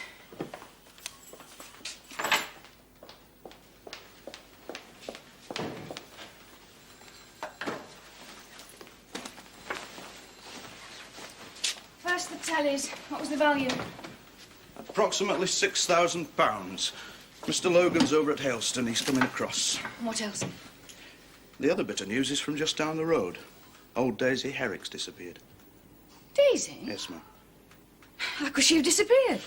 A next-door neighbour, George Simmons, takes in a milk and yoghurt. He has a key. He went in at 8 this morning. She'd gone. He's phoned his sister over at Oakland. She's coming across. Well, she wouldn't have gone far in a wheelchair. That's the worry, ma'am. The wheelchair's still there, but not Daisy. Well, then she must have gone off somewhere in a friend's car. He reckons he would have heard any car arriving to pick her up, and none did. I've notified traffic and foot patrols, ma'am. I hope she's not out in this cold. Mr. Simmons reckons his sister should be at the house about now, ma'am. Right, I'll pop down and see them in a minute.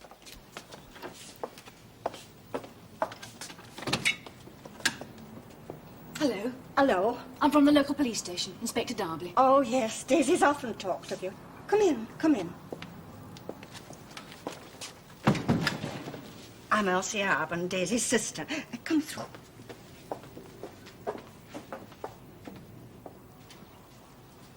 And this is George Simmons from next door. How do, lass? Call me George. Please sit down. Would you like a cup of tea? I was just making one. No, thank you. But have you found her? No, not yet, but we're going to, so please don't worry. But where's she gone? I mean, without a wheelchair.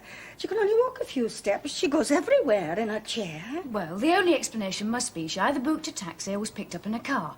We're checking all the local taxis. Oh, it's a bit odder than that. Apart from the fact my hearing's perfect, I would have heard car draw up at door.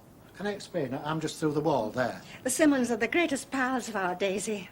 I do a lot of fetching and carrying for her, and my wife, she comes in and does a bit of housework. I tell you this because, well, my wife came in today like she does every day to make bed and wash up Daisy's dishes. But Daisy'd already washed them yesterday or this morning and cleaned kitchen up very carefully.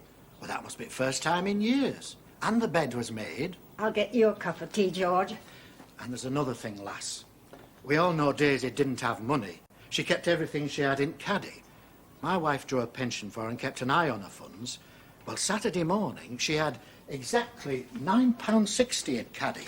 And it's still there. So wherever she's gone, she's took no money. That's important to know. And there's another thing, lass. Well, I mean, she had a habit of it. Whenever she wanted something, she used to knock on the wall with a walking stick, and we'd come straight away. Well, she didn't knock or say she was going anywhere. Did she ever go out with a friend who collected her in a car? No, well, not recently anyway. And we know all her friends. And there's a bit more to worry on. I mean, this is important. I do think she's been out of sorts. Sort of different these last couple of weeks. Different? In what way? Well, she's been rambling on about her life and all that. A different kind of talk than what we usually get out of her.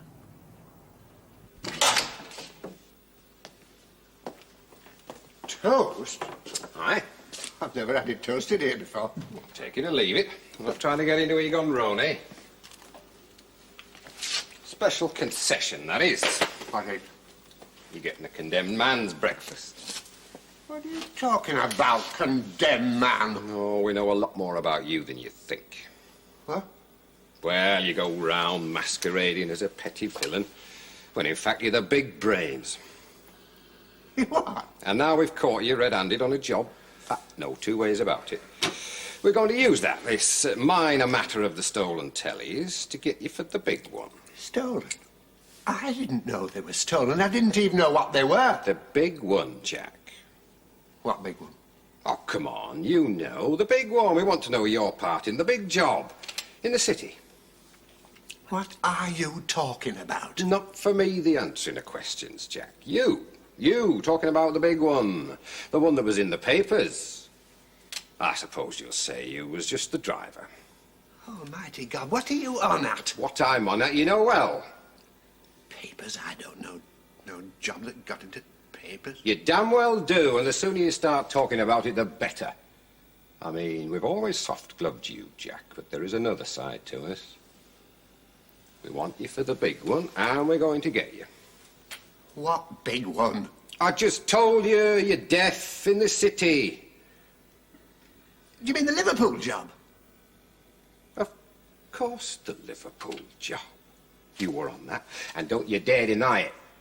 And our CID can either stick you with a lot, which is what they plan, or you can tell us who else was involved. Was it the bloke with the fast heels this morning? No, it weren't him.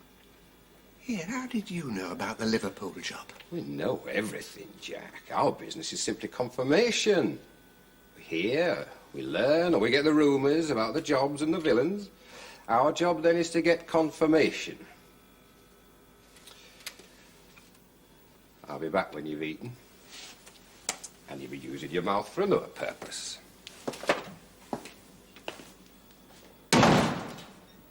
You think it'd be simple enough to find out if that number of tellies had been stolen? Hey, there isn't anything for us with old Daisy, is there? Very unlikely there's a motive for abduction. I've chatted to her several times, you know. Always find her outside her front door in the summer, sitting in her wheelchair. Always a word for passers-by. That's right. Lights on the telly, sir. 3 manufacturers, 9 main distributors. Definitely haven't been knocked off in the north. Now, one of the distributors reckons that some of the serial numbers sound like part of a batch for the West Country, so I've got his stock manager in Bristol ring me back on it. Right, Bernie. Could I have a quick word, Mum? Yes, George. Just a moment. Something very interesting's happened in the cells. Yes? Well, you know the old trick when you get the villain bang to rights, saying it's the big job you're after. So? Well, on the spur of the moment, I said it to Jack. I said, we're interested in the big one, the one in the city, the one that got in the papers. I mean, I was just making it up. And suddenly he blurted out that he was on the Liverpool job. Liverpool? Yes, sir. I said he's going to have to talk about the big one, and straight out he mentioned Liverpool. Well, should let take over, sir.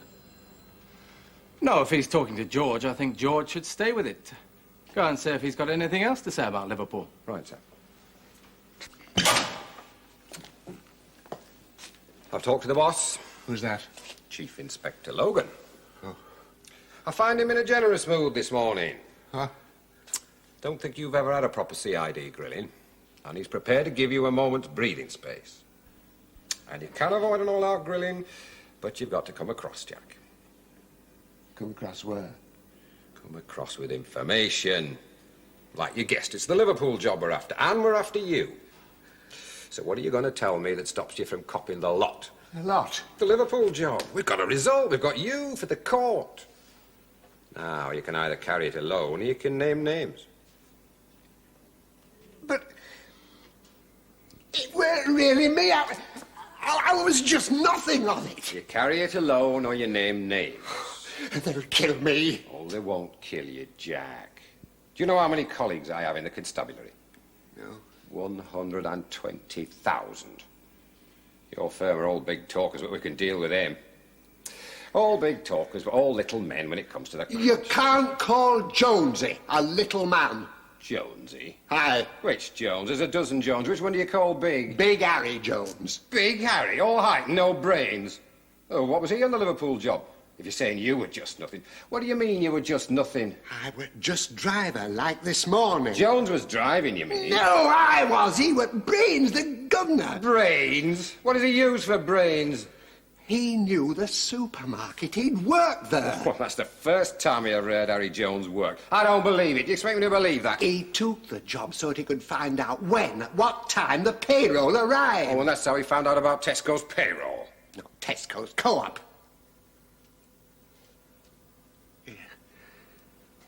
You will protect me from Jonesy and the rest of them, won't you? I wanted to know about her health, her current physical condition. Well, in the last 4 years, she's had 3 little strokes. 1 large one. She should be dead, but well, she has that resilience, will, determination of certain old people. I mean, who can explain how she survived a failing heart? She has. But she's really confined to a wheelchair. Well, I mean, I've seen her get out of the wheelchair and take a few steps, but she wouldn't have the physical reserve, for instance, to walk down to the bottom of the street. So if she went anywhere, she must have been picked up in a car. That's right. Does her sister know that Daisy's missing? Oh, yes. I mean, Elsie's old and frail, too. This will have come as quite a shock to her. Well, I've got about half an hour. I better pop down and see if there's anything I can do, well, to help her cope with all this. She's at Daisy's house at the moment. I'll give you a lift round there if you like. Oh, thank you. Shan't be a moment. What's this then, a calf? One's for me. Have the other one if you want it. Well, there's a bit of pressure on. What do you mean, pressure? Pressure on you to come across. Mr. Logan doesn't believe you. Huh? He says Harry Jones wasn't on the Liverpool job, so it's still all down to you. But he was. Well, you better produce some more names out of the bag. So there was you.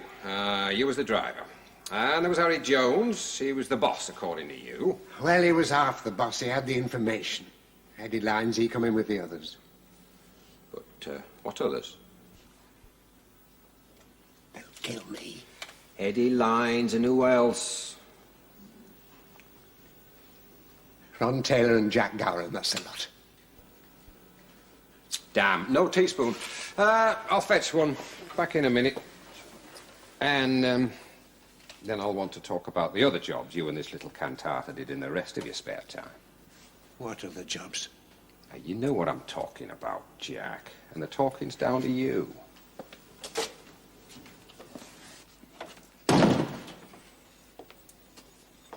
Ron Taylor, Jack Gower. Eddie Lyons. I want everything on those 3, Bernie, and Harry Jones. I like that. Well, it might be an old trick, George, but it's working okay. Where shall I go from here, sir? I'll get back in there, get stuck in, see if there's anything else he wants to tell us. I think so, sir. George, you're doing famously. Now, where were we? I don't take sugar. There was something about Daisy. I wonder whether you'd think it important. I last visited her about 3 weeks ago, and we had a conversation. Talked about the future. Yeah. Well, I just told her that she could start thinking perhaps about the possibility that at some time she might be so able to live alone. I mentioned St. Margaret's house. You know, out near Orme Hill. Very good health, the old folks. Yes, I know it. Yeah, but I'm afraid she took it rather badly. I mean, I wasn't very specific, just mentioned the possibility that she ought to start thinking about it for the future. But, as I say, she was most put out.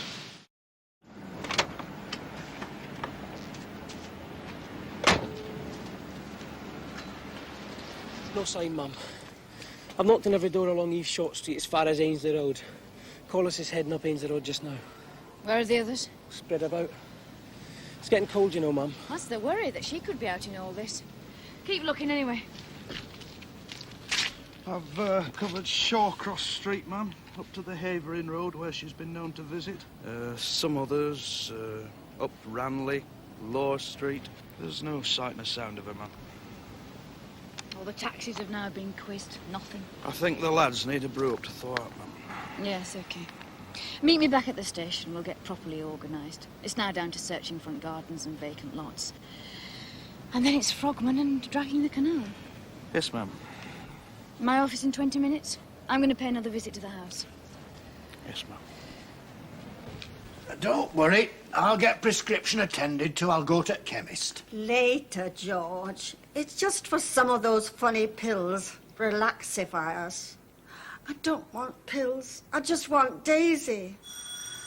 Maybe that's news.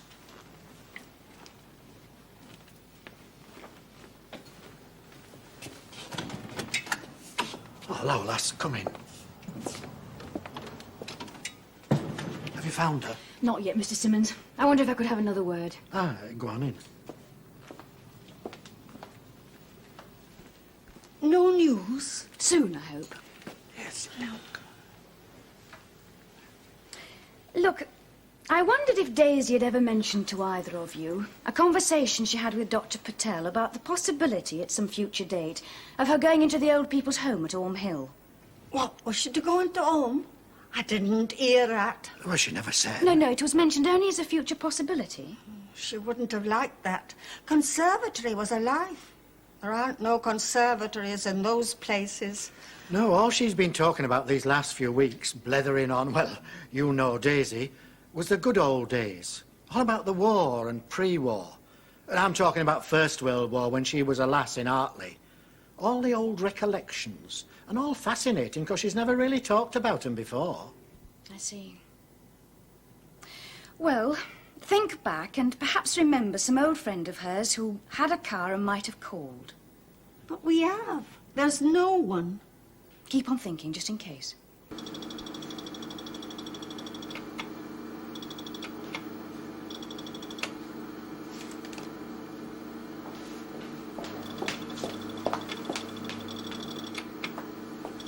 How's it going, sir? I think it's one for the memoirs, Jean. Or better still, Parish's. He's got Jack Lord in there singing like a whole Avery. We've got the 4 names of the firm on the Liverpool Co-op job. Annie Jones, Eddie Lyons, Ronald Taylor and Jack Gower. All of them big villains. He's getting info now on another job that Jones did, and all from nothing. Less than nothing. Marvellous. All the time we thought that Jack Lord was just a local nuisance. It turns out he's been driving for the big firms for years. And you're going to leave George interrogating? The result is getting I wouldn't dream of disturbing him. Come and have a listen. Being generous, Jack. You can't understand that, can you? That I'm prepared to be generous with you. But it's the pressure's on me. It's very difficult under continuous pressure to make these very precise distinctions. Oh, what you saying? I don't know what you're on at. Well, you said you simply drove a van. Right, after Harry Jones and this Matt Tucker had pulled the job, they drove to you, parked in a back street, and then you drove them home, as it were. As it was. That's as it was. Well, you've got to convince me, Jack. Are you saying that's all you did on the second Tucker job? Where was it? Millenhall. Are you sure? There was no wages snatch in Millenhall. I didn't say it were a wages snatch. It was another sub-post office job. Only I didn't know what the job was till after. From Tucker and who else? Macy was on that one. Brian Macy? Brian Macy. Now there's one we'd really like. I'd like not to, sir, but I have to leave you. We'll see you later. Tucker brought him in. They've done something together. Anyway. Right. Let's tick off this list. Taxis are all checked. Car hire. Yes, ma'am. Ambulance service. Yes, ma'am. Hospitals. Yes, ma'am. Bus shelters. Yes, ma'am. Park. Yes, ma'am. Public library. Yes, ma'am. And all immediate neighbours. Yes, ma'am, me and Arthur. I've been down Farfield Street and Norton Lane, knocked on all doors. No sign of her, ma'am. I've got 4 men searching the area around the canal just in case. How many more can we muster? 2 more immediately, ma'am. Right. With Daisy Herrick's house in Fourfield Street as the centre of a quarter-square-mile block, put 2 into this centre block and then 1 to each of the 4 outer blocks, roughly bounded from here to here and Deer Park Road to Ranelagh Lane. Right, ma'am. Now then, this means a thorough search of all gardens, front and back, all waste ground, disused or unoccupied buildings, even unlikely ones. I'll leave you to sort out who goes where, Joseph. Right, ma'am. Now, come on, lads. We must find her. OK, ma'am. Gallagher, Sergeant. I want you to take this Ranelagh Lane. Jean? Sir? Apparently you've got 15 men looking for old Daisy. I can't get my hands on any more at the moment. Now, look, I've got this old fella in the cells. Now, he's in a bit of a state. I think we fit him at the exact moment of a mental breakdown. Now, I need some more men. I need people to go over to division, to check files, to get out on the street, to check some up-to-date addresses for some of these villains. Now, I need some of your 15. I'm sorry, sir. You've got Jack Lord safely in the cells he'll keep. Daisy might be out somewhere in this cold, and if she is, we have to find her before she dies. Thank you, Jean. So, started talking about Alf Harrison. Harrison? I'm afraid I have to keep coming back to you, Mr. Simmons. Oh, don't apologise, lass. You're more than welcome here. We're all trying for the same thing, find Daisy. How's Elsie? Oh, I did convince her to take one at Doctor's Relaxifiers. She's in bed upstairs. I mean, this is taking a lot out of her. We're none of us young. I've sent a message to tell her husband she'll be here for a while. It's good she's getting some rest.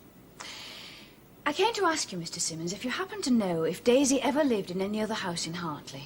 Don't you know it, lass? She's been in this house all her life. And she's been talking about that lately, too. You know, about growing up here and her younger days and her mother widowed. And then the one boyfriend in her life, when she was 16. Merchant sailor he was, name of Albert. One great passion. It only lasted 6 months, and then his ship was sunk by the Germans. That's what's been full in her mind for the last few weeks. I see. Oh, and I was just going to go down road to phone you. I've noticed something else a touch odd. Oh, yeah? The plants. Daisy's plants. Well, she loved them and talked to them, but, well, I always water the top ones. Some of them are a bit awkward to get at. Yeah? Once a week, like it would be today or tomorrow for watering, but I noticed they're all of them, nicely wet. So she must have soaked them yesterday, and that's first time in years. So she did two things unusual. She watered her plants and she washed her dishes. And then went. Almost as if she was making sure everything was right because she was going away. I'm afraid it looks like it. And she left her wheelchair, and there were no signs of a car arriving, so she's probably local. Try to think, Mr. Simmons, of anything she said lately about any place in the vicinity. Aye, lass, I will do. And all we can do is get on with looking for her. I hope you don't mind us being in here, Jean. The CID room has 6 rather large sergeants in it. You got enough men? No, but we'll struggle on. There's been a development with Jack Lord. Oh, yeah? Parish got him to the point where he started talking about a sub-post office job. Millenhall. £18,000, 3rd of July last year. Well, Lord has tucked up 3 more names with the job, all known. Tucker, Macy, Alf Harrison. That's quite a team. Yes, but one of them isn't on. Alf Harrison was in Parkhurst on the 3rd of July. He wasn't released until September last. Oh, dear. Oh, dear. Any chance he's completely having you on? No, I don't think so. It's clear that he has driven for the gangs, and I think he was on the Liverpool job and the other jobs. He's given us lots of details on those. No, I think it's more a question of the reliability of his memory, that's all. It had better be. Otherwise, it's a few red faces. We don't really need remarks like that, Jean. Then I'll clear out of your way before I make any more. I'm just taking a quick lunch at home. I'll be back in half an hour. Have a nice lunch, Jean. Half an hour. Nothing elaborate, Tom. I've got to get back on this search. Just omelette au jambon, dear. Why don't you call it what it is? Ham and eggs. You've no class, Jean. I mean, you're personable enough, lass. Bright, clever even. But just no class. How was Hull? Well, you know what they say about Hull. Where's Daisy Eric? I don't know, and I'm worried. She told me this wonderful story, Daisy, about Joe Pig. Who's Joe Pig? Well, that was the name of her Coleman when she was a little girl. They called him Joe Pig because he put his pig on the wall to watch the May Queen procession go by, because he thought it was missing something, you see. Anyway, Joe Pig had this awesome cart to deliver his coal. And apparently he used to beat this poor old horse to make it go up Birch Brew. One day he was beating it as usual. Suddenly, halfway up the hill, he dropped down dead. He turned to Daisy and he said, "Well, I've never seen you do that before." Mind you, in a place as small as Hartley, I don't see how you can lose an old woman who can't even walk. We're doing everything we can. And I have enough men out there. She's been talking about her past life. And her one affair during the First World War with Albert, the merchant seaman. It's a bit like me Auntie Delia. Hmm? Well, last year of her life, her mind suddenly went back 60 years. Not a word about her second husband. She'd been married to him for 40 years. He was waiting on her hand and foot. It was all about Harold. He'd been killed in France in 1915. He'd only been married for 6 months. Suddenly it was Harold this, Harold that. Never mentioned him in 40 years. Suddenly, total recall, total living in the past. It must be her past. It's something to do with her past. Some place she shared with Albert in the past.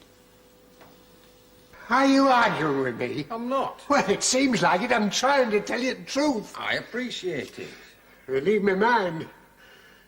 I mean, now that you've got me cornered, I'll give you a lot. Well, that's good, Jack. Get it off your mind. I mean, I know you lot have always treated me with contempt. Jack Lord, nobody. Biggest crime, stealing sweets from a baby, right? Not me. Well, I wasn't that, see. I was big time. I drove for all the firms. I've known them all, and they've known me. I've known all the big villains, George. Over the years, I've fooled a lot of you. Well, we're just a little worried you're fooling us over this £18,000 Millenhall sub-post office job. All right. So I was wrong about Alf Harrison. It weren't him. Who was it then? McArdle. McArdle? John McArdle. The one that did the Wilburley sub-post office job. How'd you spell his name, this chap who did the Wilburley sub-post office? Right, let's talk about this. Jack Lord, 31 convictions over 38 years. Caught rowing with the just-named Peter Howard Wilson, 6:20 a.m., truck full of stolen tellies. Now, Wilson makes off, but when we catch him, he is unlikely to corroborate Lord's role of innocent van driver. And if he does, it's clear, and we're all agreed on this, that for a period spanning 9 years, unbeknownst to us, Jack Lord has been driving for various firms. Some minor villains like himself, but also for some very important thieves. Driving anything from getaway cars to stolen goods, etc. No question. Now then, since he's been talking to George, he has mentioned 19 names and connected them with various crimes which are still on the files. Now, these names seem to fit with so far one discrepancy, which he has admitted. Well, I think we're going to have to bring in a task force now to put this together and pull these people in. But before we do that, has he said his whole piece, all of it? I think so, sir. He says no more, and he seems totally exhausted. Well, I think we should assume there is more and continue to question him. Well, I'm inclined to agree with you, Bernie, but what we've got here is a cooperative informant. And we need his continuing cooperation if we're going to make any or all of these charges stick. Now, there's a real chance that if we press him, he's going to turn sour on us. Well, I think we'll take a rest and think about it for an hour. Anyhow, the bottom line on this, George, is that you have done an amazing job. Is Elsie still resting? Her doctor's pills have still got her asleep. I think it best not to disturb her unless you've got news. Not yet. She hates pruning, Daisy. Says it hurts the flowers. It don't, of course. It aids them. So while she's temporarily absent, I'll just do a few of these quickly. Mr. Simmons, you mentioned certain conversations you'd had with Daisy. Oh, aye. About her life as a girl. You mentioned she talked about an Albert. The old flame, aye, the one and only. A couple of times you said that. The one and only. Well, it weren't no permissive society in those days, lass. You had to really love someone to take the risks. Did she ever give you details about where Albert lived or where they visited together? Did they ever go anywhere together? Have you never heard of chaperoning? It were a fine art in those days. Daisy had a very strict mother, and mothers in those days were armed with rolling pins and tongues that cut like saws. If you were having an affair, my God, you had to keep it a deadly secret. You couldn't even tell your best pals. But how did they meet? I mean, did they get together alone? Aye, they did, there's no doubt about that. That was the one love of her life. But how, if she was chaperoned everywhere? Chaperoning was a daylight pursuit. There was many a lass in Hartley waited till town hall clock struck 2 and then out of bed, into her clothes and out at window. And off you know where. No, I don't know where. To Lover's Lane, lass. Where was that? Ah, well, that depends. Daisy still gives me a wink when she mentions her Lover's Lane. A wink and a smile for a memory that's 60 years gone. Mr. Simmons, where is Daisy's Lover's Lane? Where in Hartley did they go? Well, it's very simple, lass. You go straight out at front door, straight across the road past garages and up Top Fell. It's the flat bit at the top of the hill. Thank you, Mr. Simmons.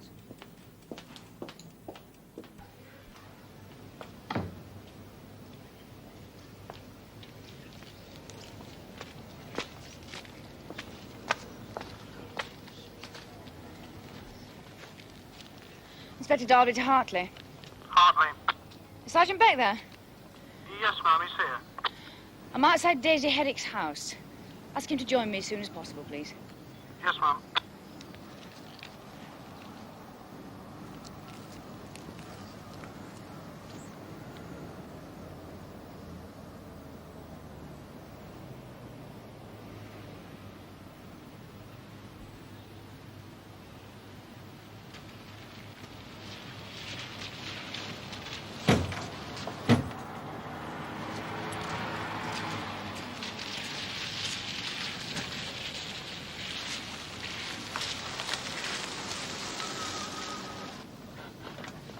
Joseph, we're going up Top Fell.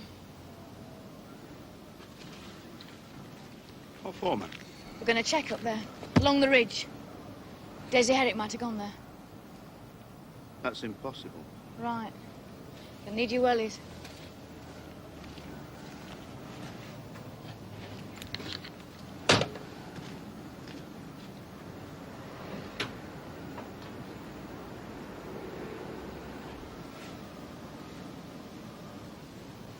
Right.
Joseph.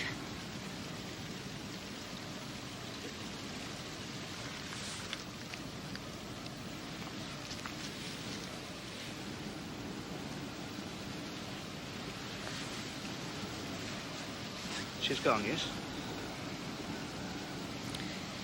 Yes. How did she manage it to get up here?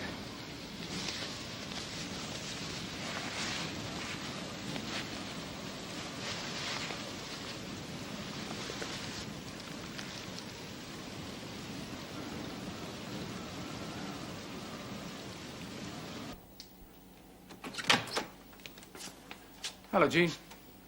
Hey, I was really sorry to hear about old Daisy. It was exposure, was it? Yes, sir. I'd heard she couldn't walk 5 yards, and yet she made it all the way up Top Fell. It's amazing.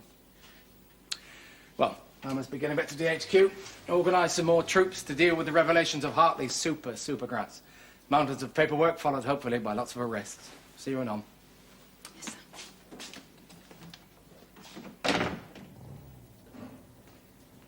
Good night, George.